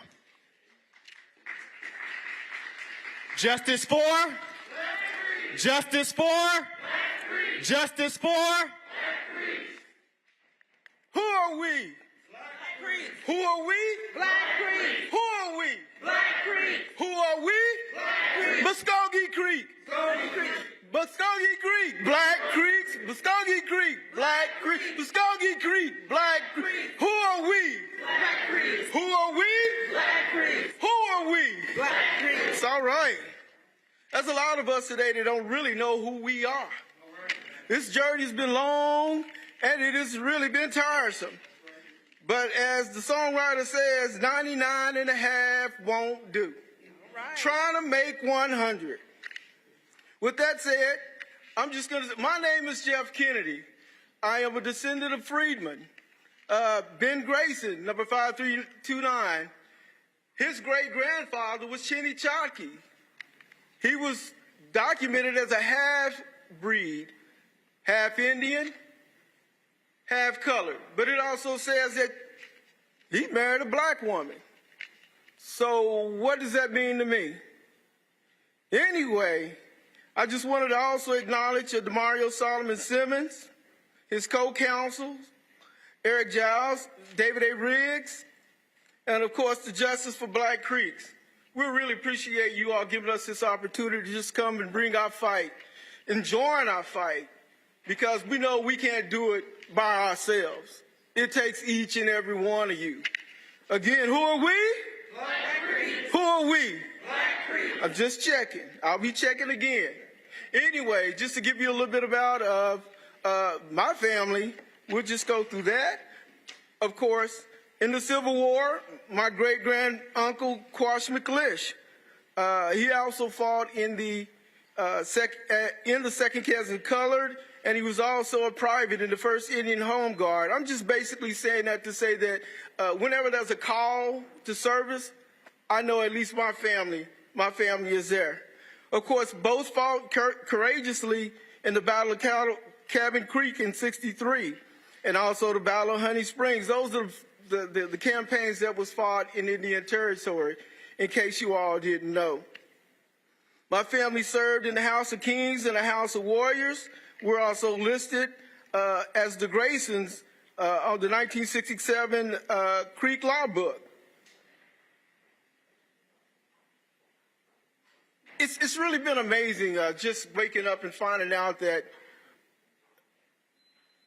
being in touch with my Africanized Center, I used to think, oh, this is amazing, but to look at the paper and say, Freedmen, who are these people? Where do they come from? To find out that they're talking about me. But for the most part, my name, or they've been calling me all these other names. And it didn't really work for me because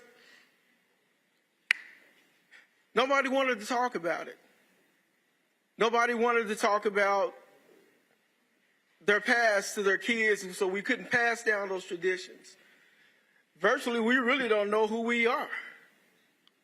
But with that said, moving back, we were also listed on the 1898 census. We did get the 160 acres. So if you are a freedman, your ancestor did receive that 160 acres. I just want to, somebody hear me there? Yes, most people believed in that 40 acres and a view. We got the 160. So if you had 10 members in your family, each one of those family members got 160 acres. So if you had 10 people in your family, that's 1,600 acres. What you gonna do with that? There you go. Anyway, make a long story short, 1938, moving forward, we're in a tribe, we've got our land. The 5 civilized tribes wrote a letter to the solicitors. And they asked, how do we eliminate the freedmen?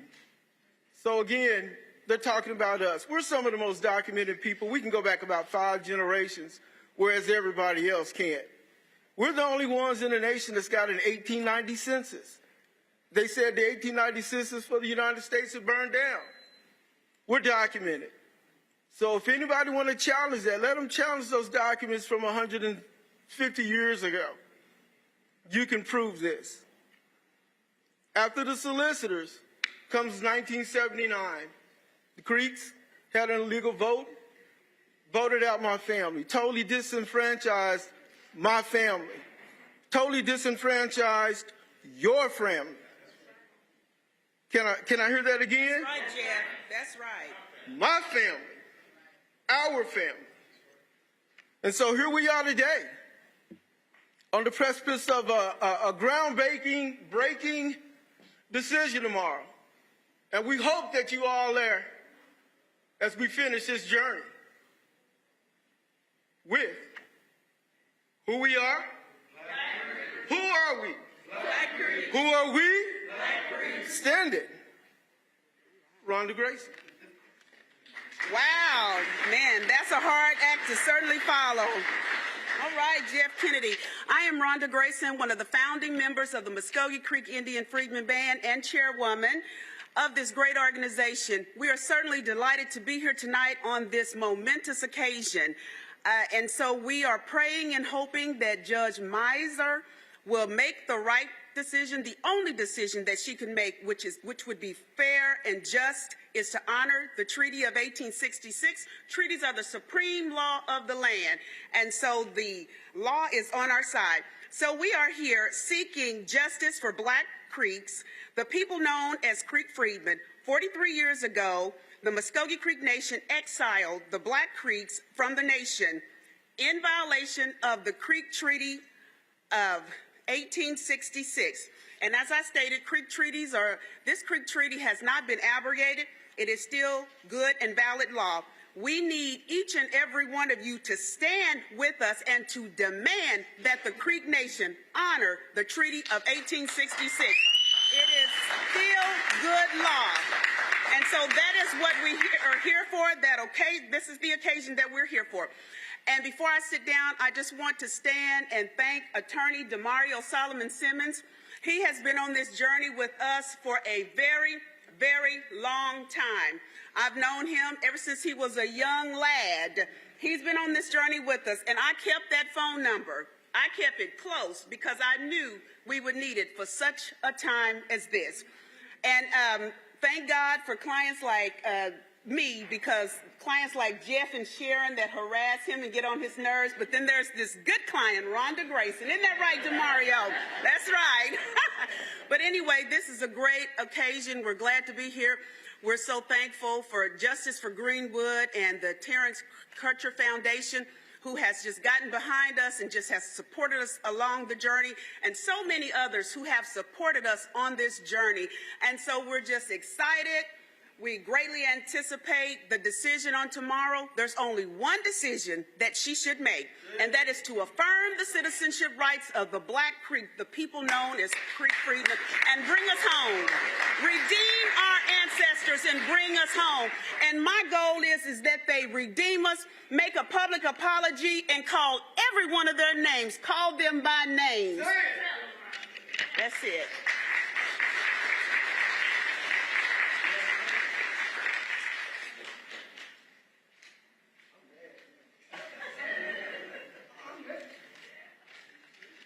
Justice for? Justice for? Justice for? So now I would like to bring a couple people up to the podium. Special guest from Dr. Crusher. The first one I'd like to bring up is Michael Vaughn. So Michael, come up. You'll have 2 minutes to tell the people. Let's give it up for him.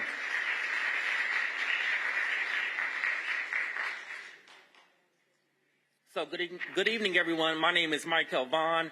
I want to thank you all for your role in this fight. Thank you, Demario, for your role in this fight. I am here on behalf of my family, who can't be with us right now. I just want to say that my great-grandmother, Maddie Roberts Myers, was an old woman when I was born, so she might have been too old to join us in this fight, but she wasn't too old to share our family heritage and her story as a 100-year-old Black Creek woman. So I stand here today as a representative of my family, demanding justice for all of us, for my family, and for all descendants of Black Native Americans. Thank you.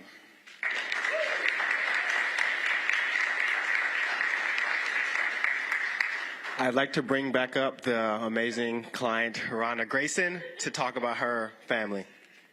So listen, guys, I got really excited and I was mesmerized by Jeff Kennedy's speech, and so I forgot what my assignment and task was for tonight, and I sat down, so I'm sorry. I apologize. So, my ancestor, so we talk about the Creek Freedmen, Black Creeks, the people known as Creek Freedmen. My ancestor, Tony Hawkins, was born around 1790 in the Old Creek country. Oftentimes we hear these stories about the Trail of Tears and how Native Americans came across these Trail of Tears and they suffered from pneumonia, exposure, disease, and many of them did not make it. But what the story often fails to tell is the story of the Black Creeks, the people known as freedmen. We are descendants of those people. The stories never talk about our ancestors who traveled the rigors of travel, the unknown, uprooting of their homes. And you know, there are some of their people who didn't make those, that stayed over in the old country. So my ancestor, Tony Hawkins, born around 1790 in the Old Creek country. These people traveled the Trail of Tears just like any other person who was said to be a Creek, a native person. They traveled from their eastern homelands, southeast eastern homelands, Alabama and Georgia, via the Trail of Tears. In the 1830s, the removal to Indian Territory. We hear the stories about the Monmouth riverboat when it sunk. All of those hundreds of lives that were lost. We hear those stories, but we never hear the stories about Jim Boy, who was a war chief, who was said to be of African descent. He had a black wife and he had a native wife, and it was said that he had 9 children and that there were 9 children aboard, and he lost 4 children on board the Monmouth, west of the Mississippi to Indian Territory. There were African black people on that trail of tears. And so we don't talk about that. Our people suffered loss just like the so-called real Indians. We were there. We were there. And so I just wanted to talk about that, let you know that our people served in the Indian Home Guard. My relatives served. They served in the Civil War. We don't hear those stories. We don't hear the stories where our ancestors served in the House of Kings and the House of Warriors. That is similar to what we know today as our House Representatives and the Senate. We don't hear those stories where they served as senators, judges, lawyers, and there was even one such individual by the name of Legacy Perryman, who was the principal chief. There's an extra census bulletin that talks about the Negro chief. It says he's virtually a Negro. He comes from a famous Creek family, Legacy Perryman. Sharon Lindsay Scott, my partner, is not here because she's sick. She is a descendant, a relative of the chief of the nation, Creek Nation, and she can't even enroll as a citizen of the nation. Our people served, as I stated, in the House of Kings and in the House of Warriors. We're going over to the courthouse tomorrow to get a decision whether we can be back in the nation, and our people served in that court. Isn't that amazing? It's really sad, and it's embarrassing, and it's really embarrassing. The whole state of Oklahoma should be outraged that this is happening in the 21st century. So I just wanted to come up and talk a little bit about my family. And so, as I stated, it's a travesty for us to serve in high positions. And oftentimes people ask me, why, Rhonda? Why do you fight this fight? I said, because I have a responsibility. I don't have a choice. If my ancestors could travel across the world and make it to Indian Territory so that I could stand and work in corporate America, so that Jeff Kennedy graduated with distinction from OU as an architect, for him to be able to stand, for attorney Demario Solomon Simmons to graduate from the University of Oklahoma, and he's an attorney, fighting for the rights of hundreds of thousands of Black Creeks. We have a responsibility to stand.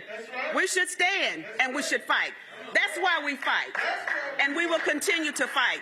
And if the decision tomorrow is to continue to exile us from the Creek Nation, we will continue to fight.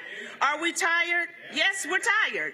But we are going to continue to fight until victory is won. You know, our ancestors, they fought for us, and we have to fight for them. And we are going to continue to fight. Yes, we could be doing something else. We could be traveling across the world, but yet and still, we fight because we have a responsibility to fight. And so I think I've talked enough here. So I'm going to call our next guest to speak up. Next guest, let's see here. Christy, have you spoke? You haven't spoke, have you? Christy, come up and speak.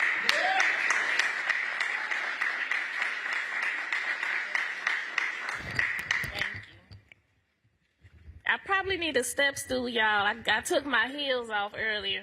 I would like for Demario to please stand. Please stand up.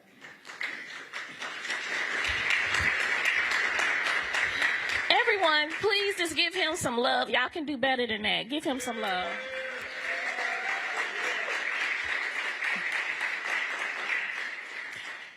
We have to support Demario. If he calls, answer. If he asks you to be here, be there. We got to support him, okay? My name is Christy Williams. I am a Creek Freedman descendant. I am the great-great-granddaughter of Supreme Court Justice Jesse Franklin, who came on the Trail of Tears as a slave to the Creek Nation, and he was appointed to the Creek Nation Supreme Court in 1874. And he also did serve as a representative in the House of Kings. I spoke today at the press conference, and I know people have probably watched the news today, but I just want to keep it on your minds that the Creek Nation is at the White House. They will be there all this week. They're on TV, going live. You can watch it. They have a seat at the table. They have a seat at the table, y'all. And that's not a good thing, but it's okay. But they have a seat at the table. And this is the same tribe who stood with the Confederacy to protect their sovereign rights to have black people as slaves. My people, our people, us. Think about that. And they are at the White House right now. When we talk about the Article 2 of the 1866 treaty, Article 2, they are violators of that treaty. They are violators of that treaty, but yet they have a seat at the table at the White House right now with our president, Joe Biden. The U.S. government co-signed that treaty. The Creek Nation signed it. The U.S. government co-signed it. They could stop this right now. Right now, they could stop it. But they don't. They send mass support for voter rights in Georgia, and rightfully so. Rightfully so. But what about the black people right here in Indian Territory, now called Oklahoma? And see, there's a lot of conversations right now, right, around reparations. But right here in Oklahoma, we have a more broader conversation about reparations. We're fighting reparations nationally. We're fighting reparations for the 1921 Tulsa Race Massacre that DeMario's also been fighting for. We have 3 survivors left of that, right? We're fighting, trying to get bodies out of the mass graves that they keep reburying, women and children that they're not telling you about. And then we have to fight the tribes. We have to fight like no other black people in this country. While we still have the same fight, we also have different fights right here. Right here. And you all have to know that. So not only do we have to push the Creek Nation to do right, we got to push our president, Joe Biden, who stood in this other room during the centennial to say, stop this, make them do right. Because they can say, you know what, we're not going to help you all if you are going to continue to violate your freedmen. In that term, it's a badge of slavery. It is a badge of slavery they are forcing us to wear. That they are forcing us to wear. So I just really want y'all to think about that. Just think about that. And it's Eli Grayson, who's been on the battlefield for a long time, fighting for Creek Freedmen rights. He has said the only thing that they have not done, the only thing that they have done in Article 2 of the 1866 treaty is they haven't put physical shackles on us. That's the only thing. But you have a share, you have a right to the equal share of the land that's in that treaty. I have a right to that. You have a right to that. You have a right to the share of funds. I have a right to the share of funds, health care, housing, education, and we are denied that because they kicked us out of the tribes in 1979. In 1979. So if you're able, I haven't been able, I've been denied, but if you apply for your Creek citizenship, and if you get it, don't apply this wanting a car tag. It's a lot more that goes into this. And I don't care what tribe it is. You have rights. And we have to build an economy within an economy because that's what we did before. We built Greenwood. We built Black Wall Street. We existed here way in 1832 before, I think 1829. We existed here. We were building. We were building. And so I just want to just keep that on your minds. But I also want to leave you with this. Joe Biden, when he was here, President Joe Biden, he said, we can't just choose to learn what we want to know and not what we should know. We should know the good, the bad, everything. That's what great nations do. So, Creek Nation, you can't cherry pick what parts of this treaty that you want to go by.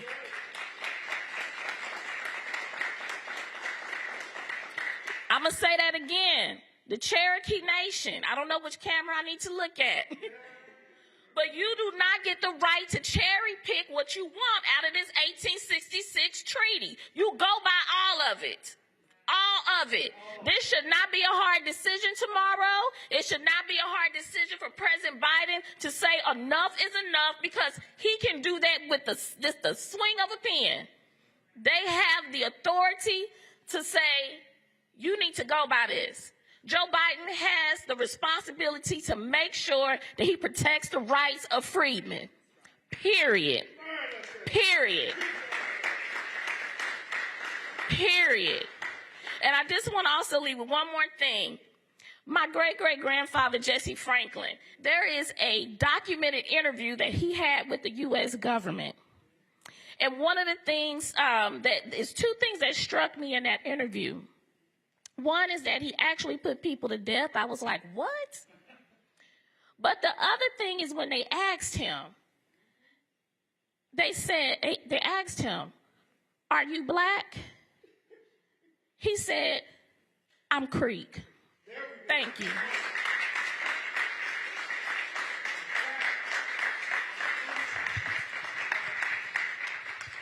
And last but not least, Senator Jabbar Shumate.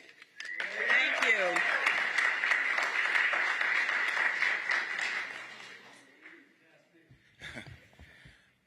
Good evening, and thank everybody for coming out. And I just want to say what was in my ear after hearing my dear sister Christy say a few words is that I really do feel change is in the air. And we know Brother Baldwin said that, nothing really can be changed until it's faced. And I want you all to give Attorney Demario Solomon Simmons a round of applause for making sure that this issue is faced.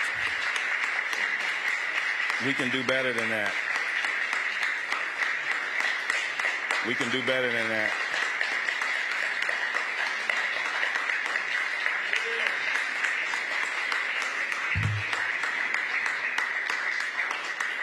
I can speak to my classmates' efforts because when I really was a senator and a state representative, we were working on this issue. And when I look at Demario and Eli and myself and several others, we started this process. We all had hair. Now we don't have no hair. So it's time. We've been at this a long time, and it's really time to see the right thing done. And I'm not going to give you a historical conversation. It's very plain. My grandmother used to say, even Ray Charles can see that. It's very plain. There's not a whole lot of deliberation or discussion about what that's about. I really want to say thank you to these families, Grayson family, all of the families that have been involved. I'm a descendant of the Sales family, of Harry and Jane Sales of Wagner County. Actually, Freedmen, whose allotment constituted the original plot of land for Broken Arrow. You can go to the Broken Arrow Historical Society and see that. I haven't seen it because I don't want to see an award or a plaque in a historical society. I want my heritage. And so it's real personal for me, this piece. I don't often speak about it because my grandmother raised us eating safsky and speaking the language and singing the songs, culturally united as a black woman and a Creek woman. And I would be remiss if I didn't acknowledge any descendant of Harry and Jane Sells who are here far beyond me, have fought this battle. If you will stand, if you're in the room, please stand. Some are, thank you, my cousin Signe and others, the Ford family and Sells family. I just want to acknowledge them because I really stand on their shoulders. I'm speaking as a member of that family, but I think even more personally, I know as a former elected official in this state, it is very difficult to have two sets of rules. And many times we fought for a long time to allow these tribes to have a different set of rules. And we're not begging for anything. I was told as a child to pray not to just do things right, but do the right thing. So tomorrow, walk into that courtroom with these folks and demand that they do the right thing.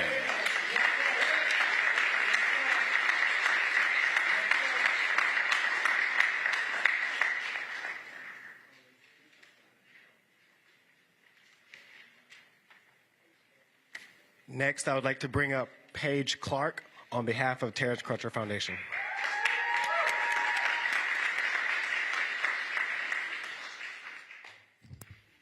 Okay, can I get the microphone right? First question.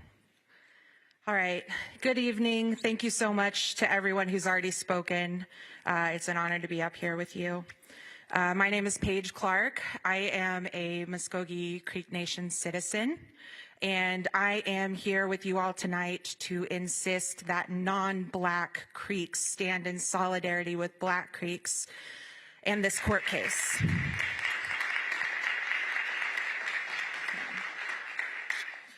There is no room for anti-Black racism in the Muscogee Nation.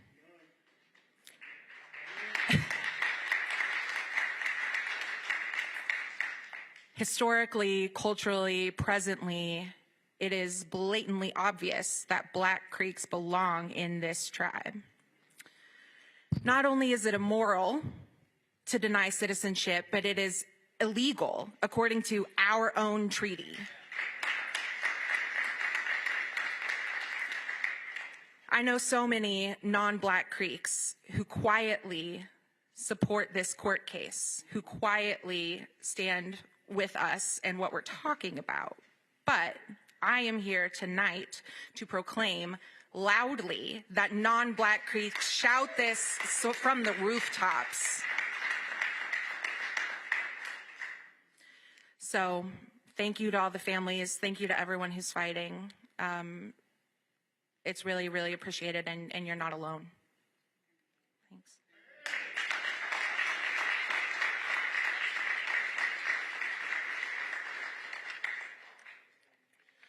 Justice for? Justice for? Justice for? It is my honor to introduce and bring up a person who not only helped me get integrated into Tulsa, but showed me what it means to be a Black man, not only in Tulsa or Oklahoma, but also in America. He is a proud North Tulsan. He is a proud Black Creek, and he is the best attorney that I know personally. So I would like to bring up attorney Demario Solomon Simmons and give it up for him as he brings it up.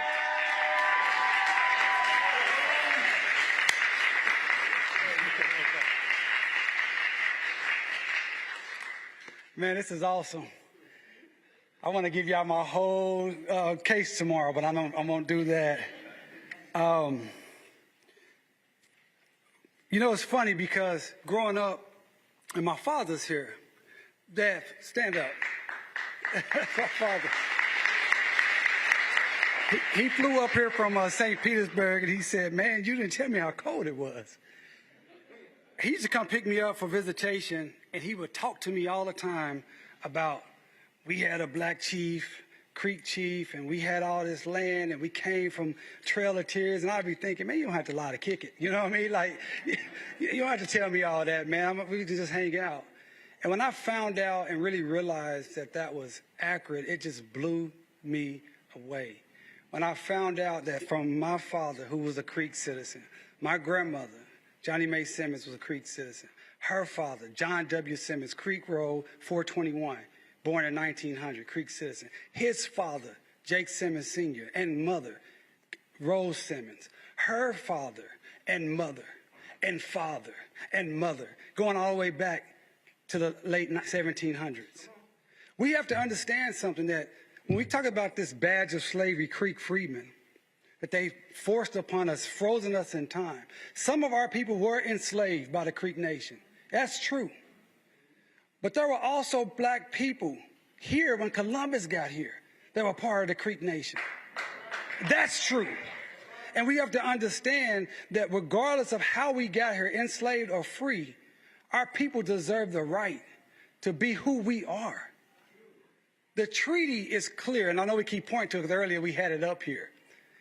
But it says specifically that among the Creeks, if you know it, say it with me, are many persons of what? African descent, who shall have and enjoy full citizenship and the rights and benefits thereof.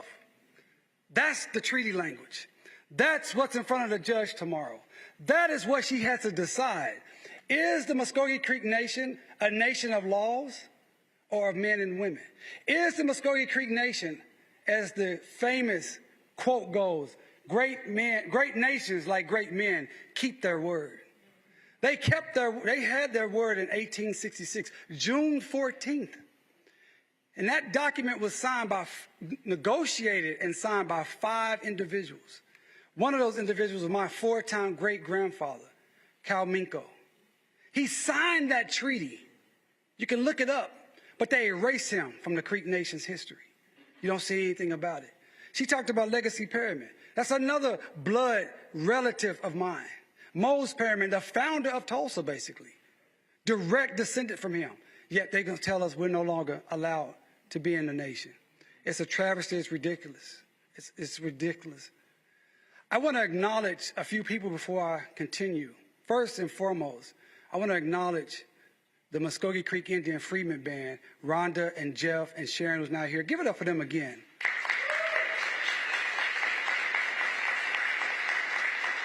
This has been some hard work, expensive work, time-consuming work. They're not professional advocates and lawyers like me. They have regular jobs, corporate jobs, and they do this on their free time. They've been flying all over this nation, talking to anybody that would learn about us, having conferences and educational opportunities for anyone that would listen to get to this point. I want to thank my staff, the Justice for Greenwood staff. If you're here, you see them in a purple shirt.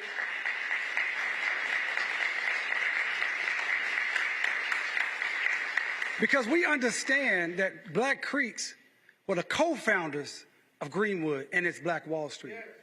If there were no Black Creeks, there would not have been a Greenwood. And to have justice for Greenwood, you must have justice for who?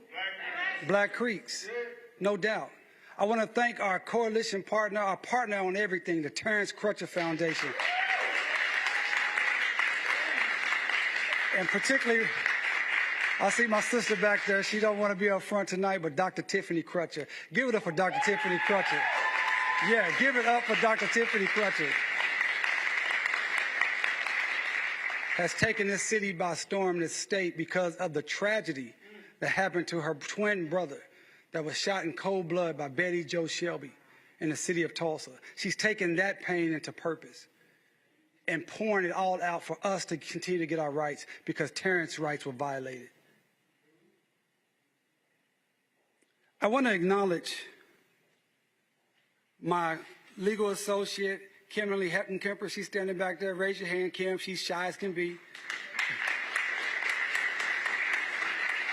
And my law firm, Solomon Simmons Law. We have several people working on this case. They couldn't be here tonight. My co-counsel, David Riggs of Riggs Abney, and Eric Giles, they couldn't be here yet. They will be here, be in court with me tomorrow.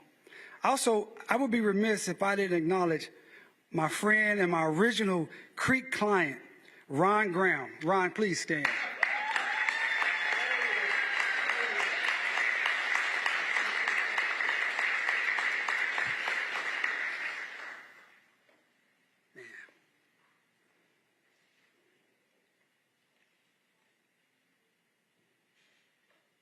I was in law school,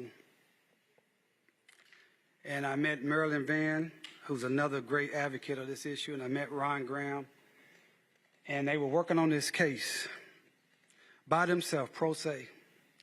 Ron was fighting the Creek Nation on a typewriter,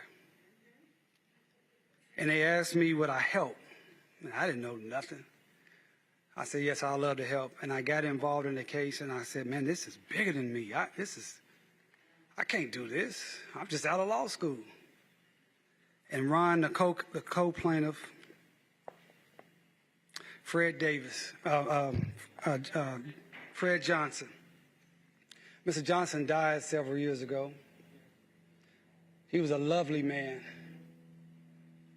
And I remember he saying that his grandfather, who was a Creek, told him one day you're going to have to fight to prove that I'm your relative. And we had a case in 2005, 11-day trial, the Creek Nation. They treated us like trash, didn't they, Ron? Ron had applied like 8 times up until that point, and it got denied with the same letter that said, you're nothing but an ex-slave. You have no Indian blood, denied. We proved over 11 days how they treated black Creeks with humiliation, degradation, called us niggas, slaves. We proved it in court. And their Supreme Court, 2 years later, overturned our victory. They thought we were going to be finished. Here we are 15 years later, going in with this energy. It's a different world. You know, when George Floyd happened, that knee, everybody saw that knee on George Floyd's neck, but it was the knee that's been on the neck of black people for 400 years, and goddamn it, we ain't taking it no more.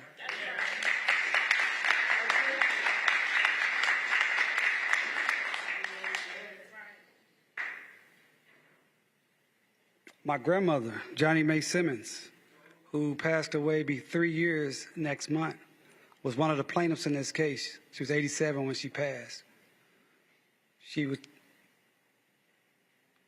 heartbroken to have her heritage stolen, stripped and stolen from her, her history, her culture.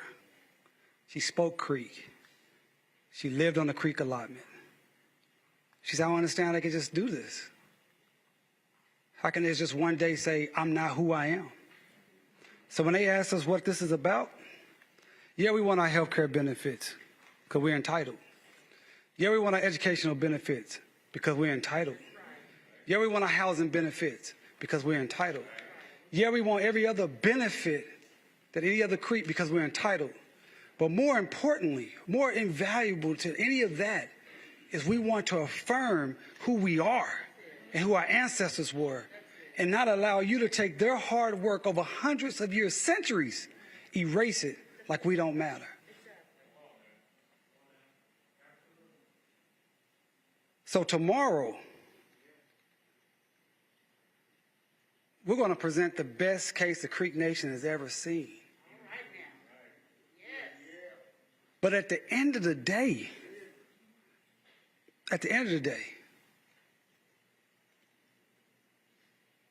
we're going to show that treaty. We're going to lay it out on the PowerPoint, and we're going to read it. And we're going to ask the Creek Nation. Now, aren't you the same nation in 2020 with the McGirt decision? You said that the Treaty of 1866 is valid? Are you the same nation? Are you the same nation? Because you went to court on The Treaty of 1866, right, Eli? On Article 3. I'm here in court on the Treaty of 1866, Article 2, baby. So either you're going to be a hypocrite or you're going to follow the law. It's that clear. What you say, Chrissy? Yeah.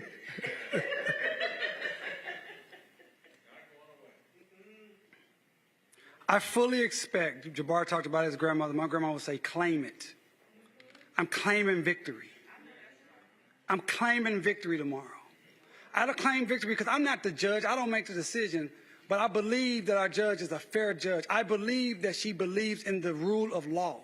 And if she believes in the rule of law and reads the law as plainly written, there's no other decision. It's the same thing that the Cherokee tried to do, the Seminole tried to do. This treaty is very, very, very clear. I want to leave you with this.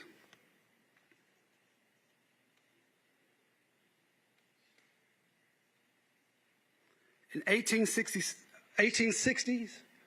the Creek Nation chief, Samuel Chakotay, he went and fought for the Confederacy to keep enslaved Africans.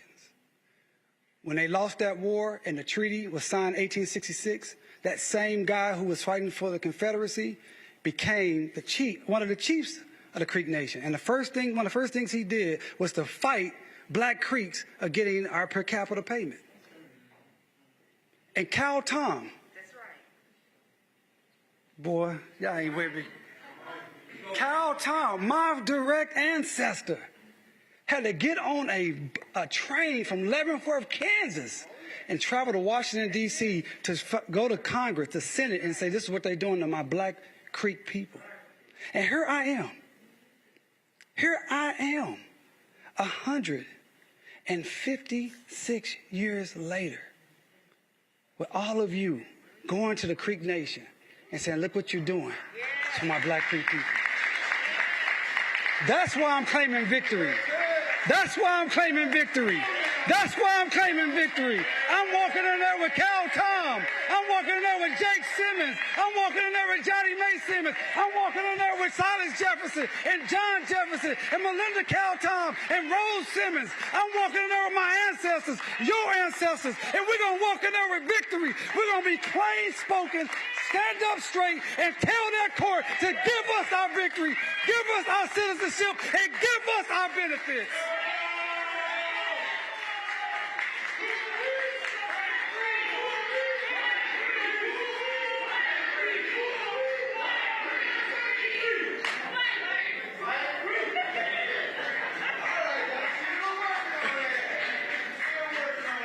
I'm like Rhonda, I got riled up. I forgot what my next assignment was. My next assignment was to bring up and introduce a good friend of mine. He really doesn't need any introduction. I'm talking about Roland Martin. Before he comes, I want to tell you I've known Roland now about 17 years. We met first, and he may not remember this, but he probably does because he's always, he's an alpha and he thinks he's, so much better than us Qs. But I met Roland first in Las Vegas at a National Association of Black Journalists conference. I guess it must have been like 2007. And he was down there just running his mouth, arguing with everybody. And you know me, I love to run my mouth and argue too. So we've been at it ever since. But I appreciate this brother. This guy does so much for Black people in America. He covers stories all around this country that no one else will cover. And it is something that takes a tremendous amount of sacrifice. He could be on any network making a lot of money, doing a lot less work. But he sees a need for our stories to be covered. This brother is here tonight in Tulsa, Oklahoma, to stand with Black Creeks and justice for Black Creeks. He's here tonight to make sure the awareness of this issue goes throughout the nation. He's here tonight because he loves Black people. So as I bring him up, I want you, when you hear his words, I want you also to buy his book, and I want you to support Roland Martin Unfiltered. He couldn't make these type of events throughout this nation without our support. He doesn't get a lot of corporate support because corporate support means he couldn't cover the real black issues the way he does. Give it up for my guy, Roland Martin.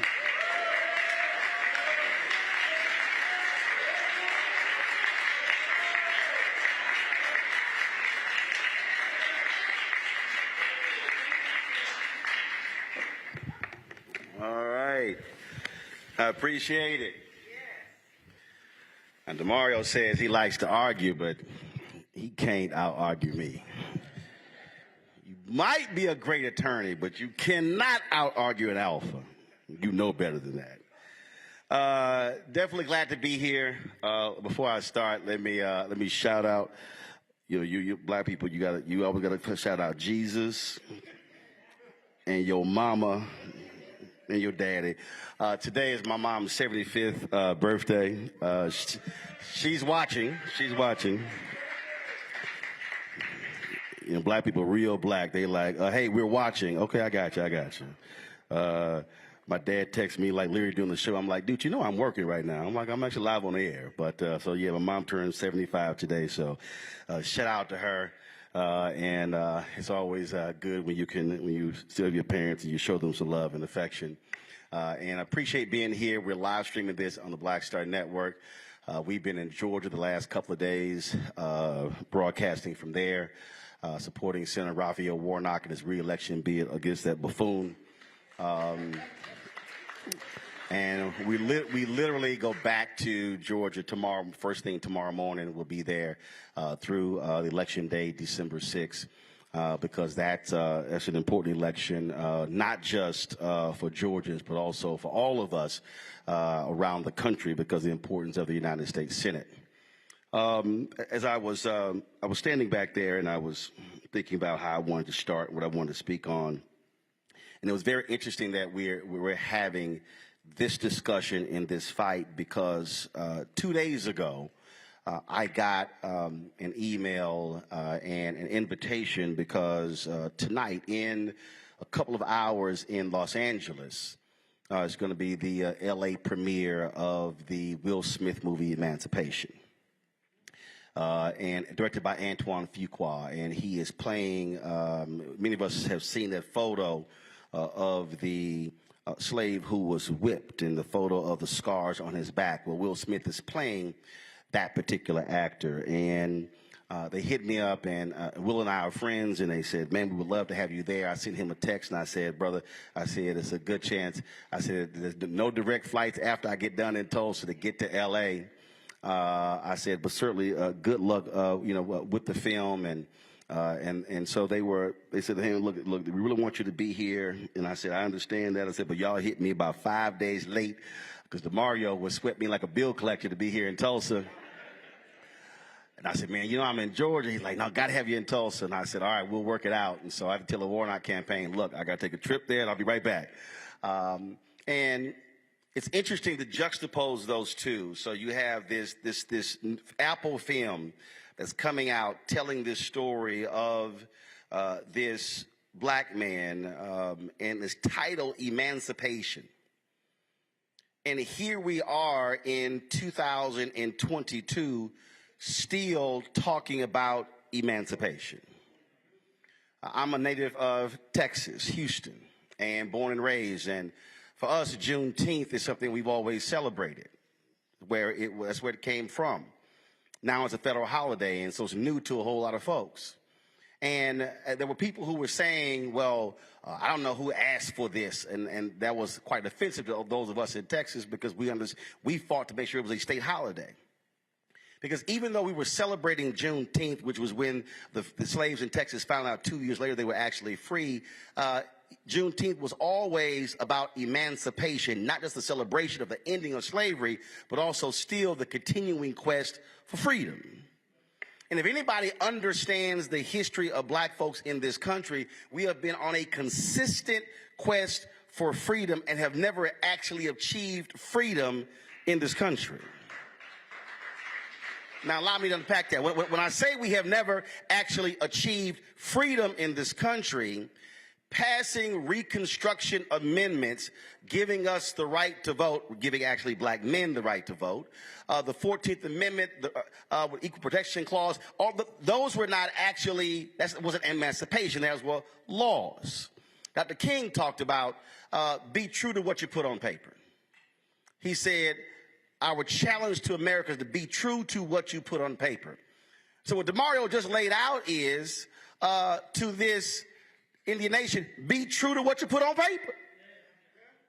If this was the commitment, then word is bond.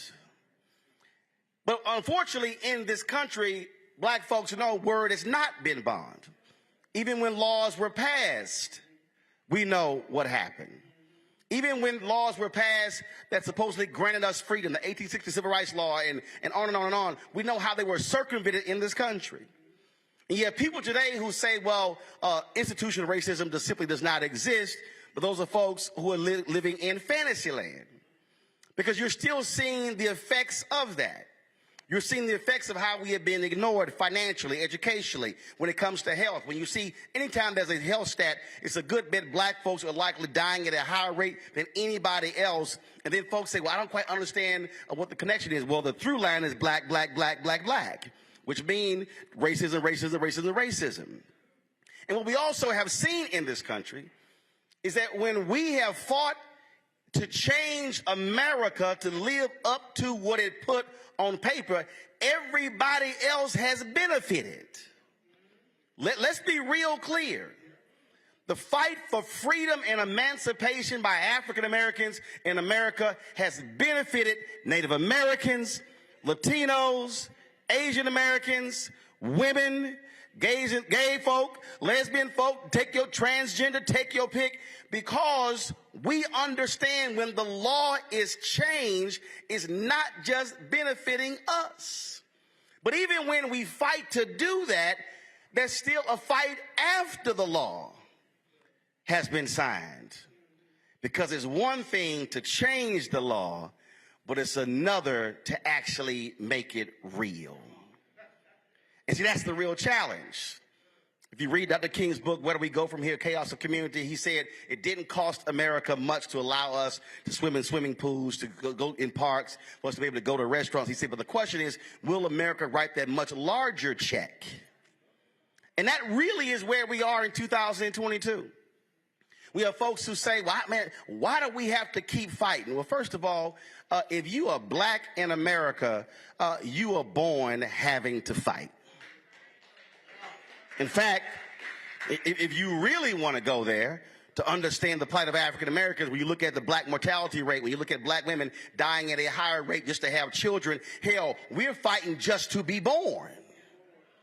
We're fighting just to get prenatal care. So really, the fight for black folks exists before we've been born. The fight exists in the womb.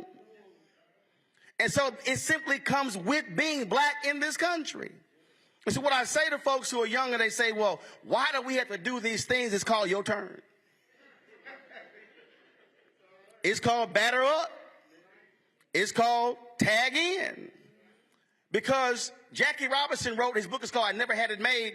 He wrote, if one black person is not free, I never had it made. And that's really what this is about. There's somebody here, you might say, well, or somebody who's watching, they say, yeah, but you know, I ain't Black Creek. That ain't got nothing to do with me. Yes, it does. Because today is Black Creek, tomorrow could be you. Right now in Tennessee, they determined that Tennessee State University, HBCU, has been underfunded to the tune of $577 million. And just a few weeks ago, they're interviewing the president of Tennessee State University, trying to figure out why they had this explosion of black students coming to the university and why they had to put them in hotels and saying, well, you knew you didn't have the space, then why you were sitting and put them in hotels? Well, why in the hell you ain't giving them the $577 million to build dormitories? And so I've said to some people in North Carolina or in Ohio, that's still a fight for us. And so when we fight for the money in Tennessee, then we got to go to Maryland and fight for that money. Then we got to go to Mississippi and fight for that money. Because the reality is, where there is a fight for freedom and equality for black folks, we all have to be there.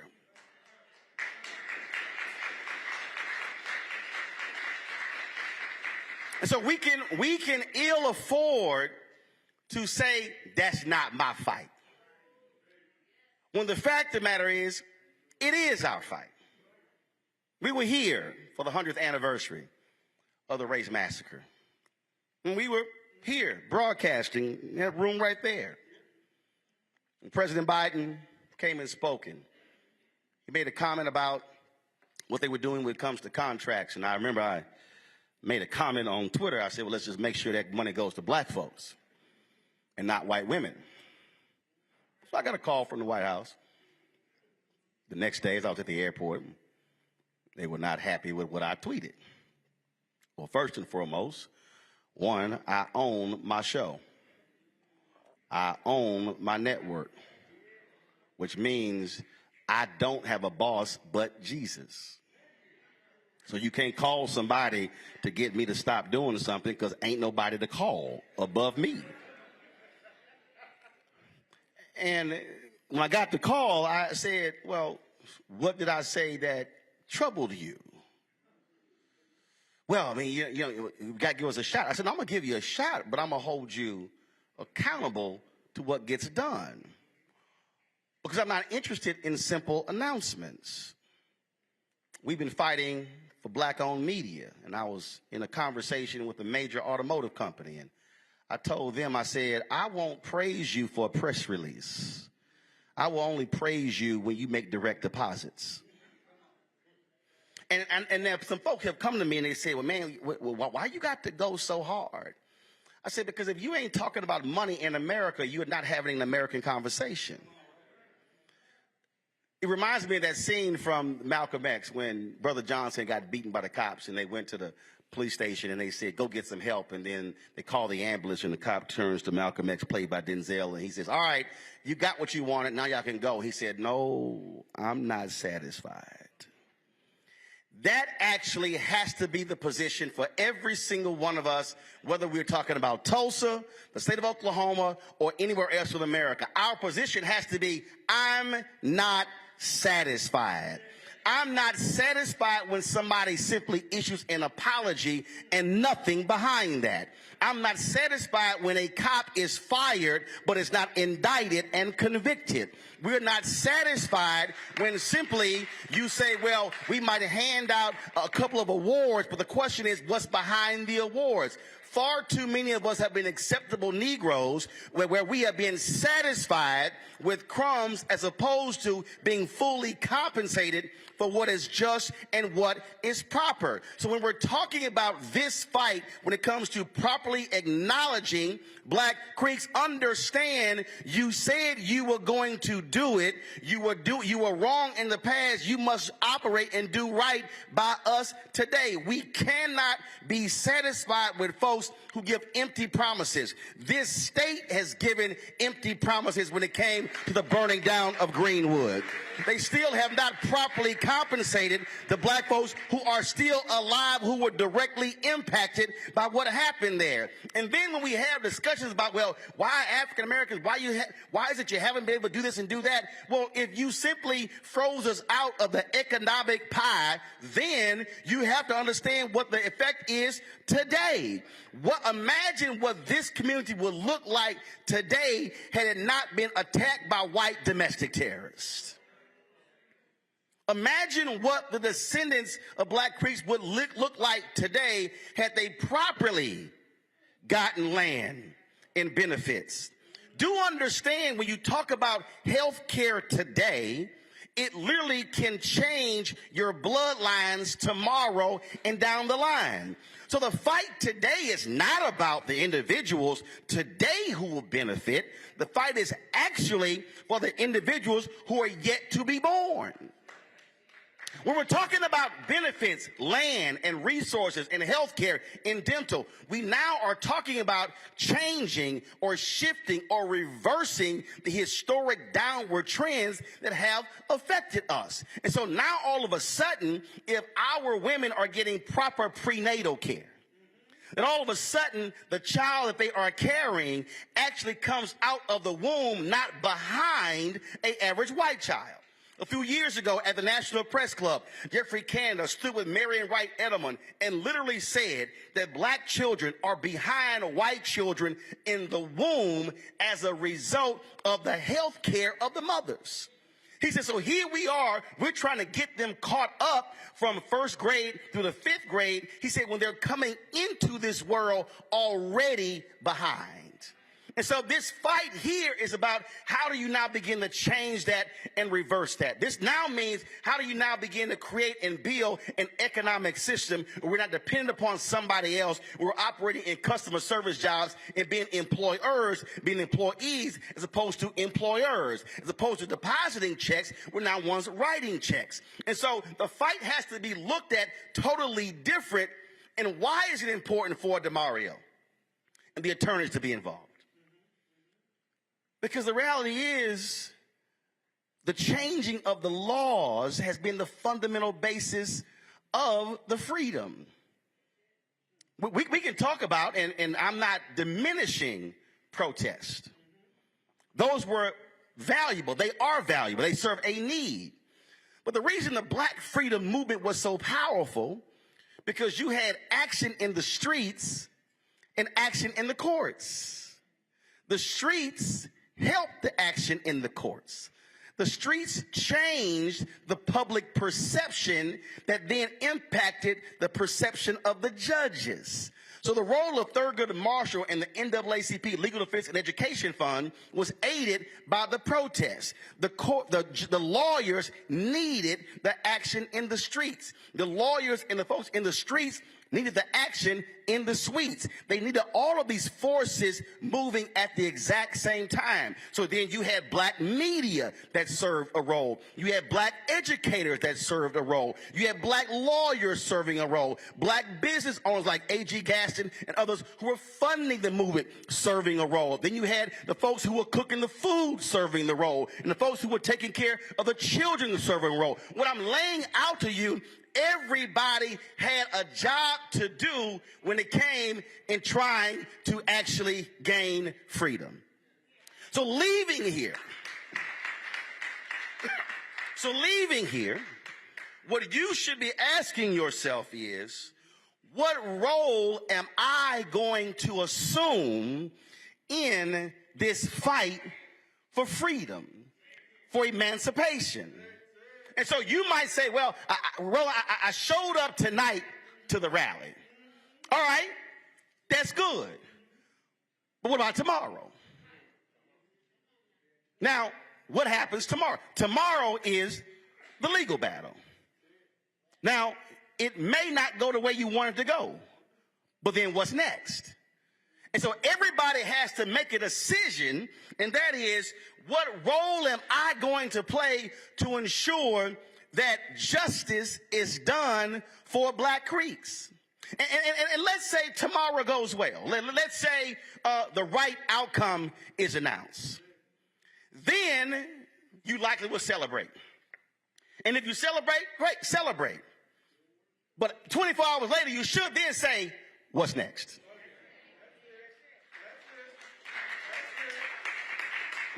Because our history tells us there's always a what's next.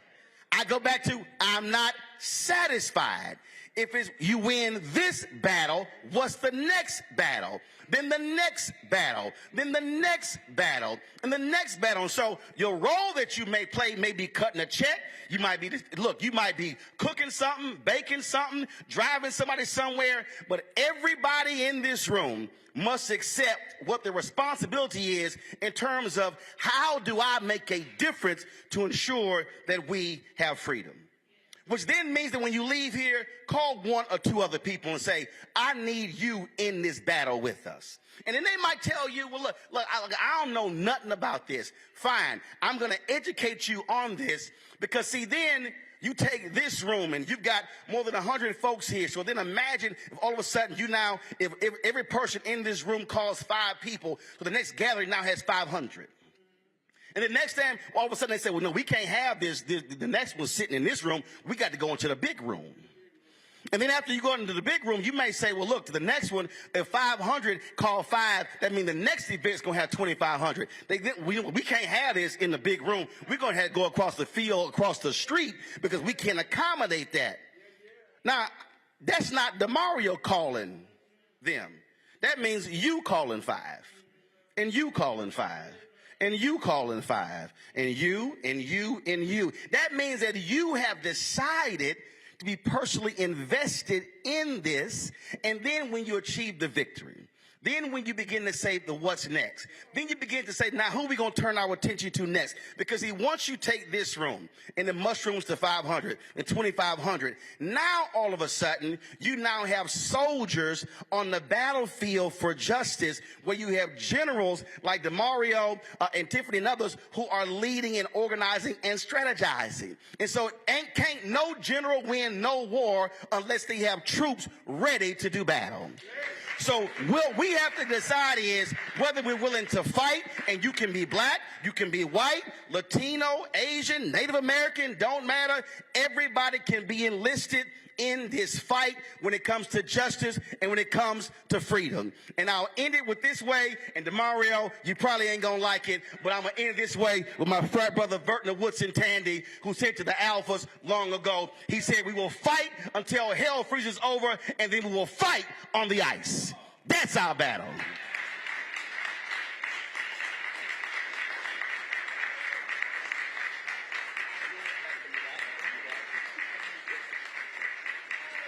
Give it up for Roland Martin. Give it up for Roland Martin.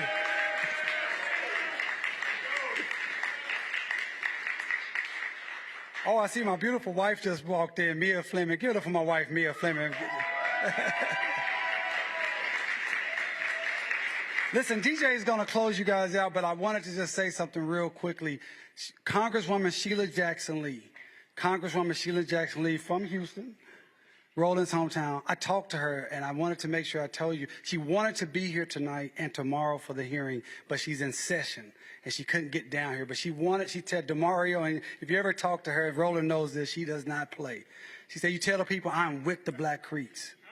I'm standing with the Black Creeks. I'm fighting with the Black Creeks. And I am there, even though I can't be personally, I am here with you guys, and I will do all that I can as a congressperson to help the Black Creeks. So if I had not said that, and she saw this on Roland, I would have got a phone call. So I just want to make sure, Congresswoman, I delivered the message. DJ.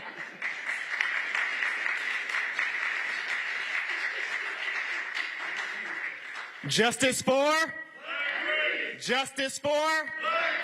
Justice for? So we're going to end this as we started this with a thanks. So there's a couple of people and organizations that I would like to thank, and I'd like you all to help me thank. First and foremost, I would like for you all to help me thank Terrence Crutcher Foundation co-founder, Reverend Joey Crutcher. Let's give it up for him. As DeMario says, turning pain into purpose. Next people I would like to thank are those Black Creeks who came from out of town. If you came from out of town to attend this rally today, please stand up and be recognized. Thank you all for coming in. That support is very important. And lastly, I would like to thank all the Black Creeks in this room today. If you are a Black Creek in this room, please stand up right now and be recognized.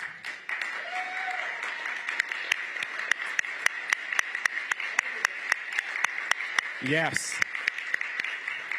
That's incredible. So there's a couple things we can do as well. Brother Martin, Brother Roland talked about things you can do. There's something you can do right now. Most of us, if not all of us, have a cell phone. Take out your cell phone right now and follow Justice for Greenwood on Instagram, like us on Facebook, go to our website, justiceforgreenwood.org, and also play a role if you're not be able to be there tomorrow. Do a donation at justiceforgreenwood.org. So I also want to thank you all immensely for coming out today. The first part of it is showing up.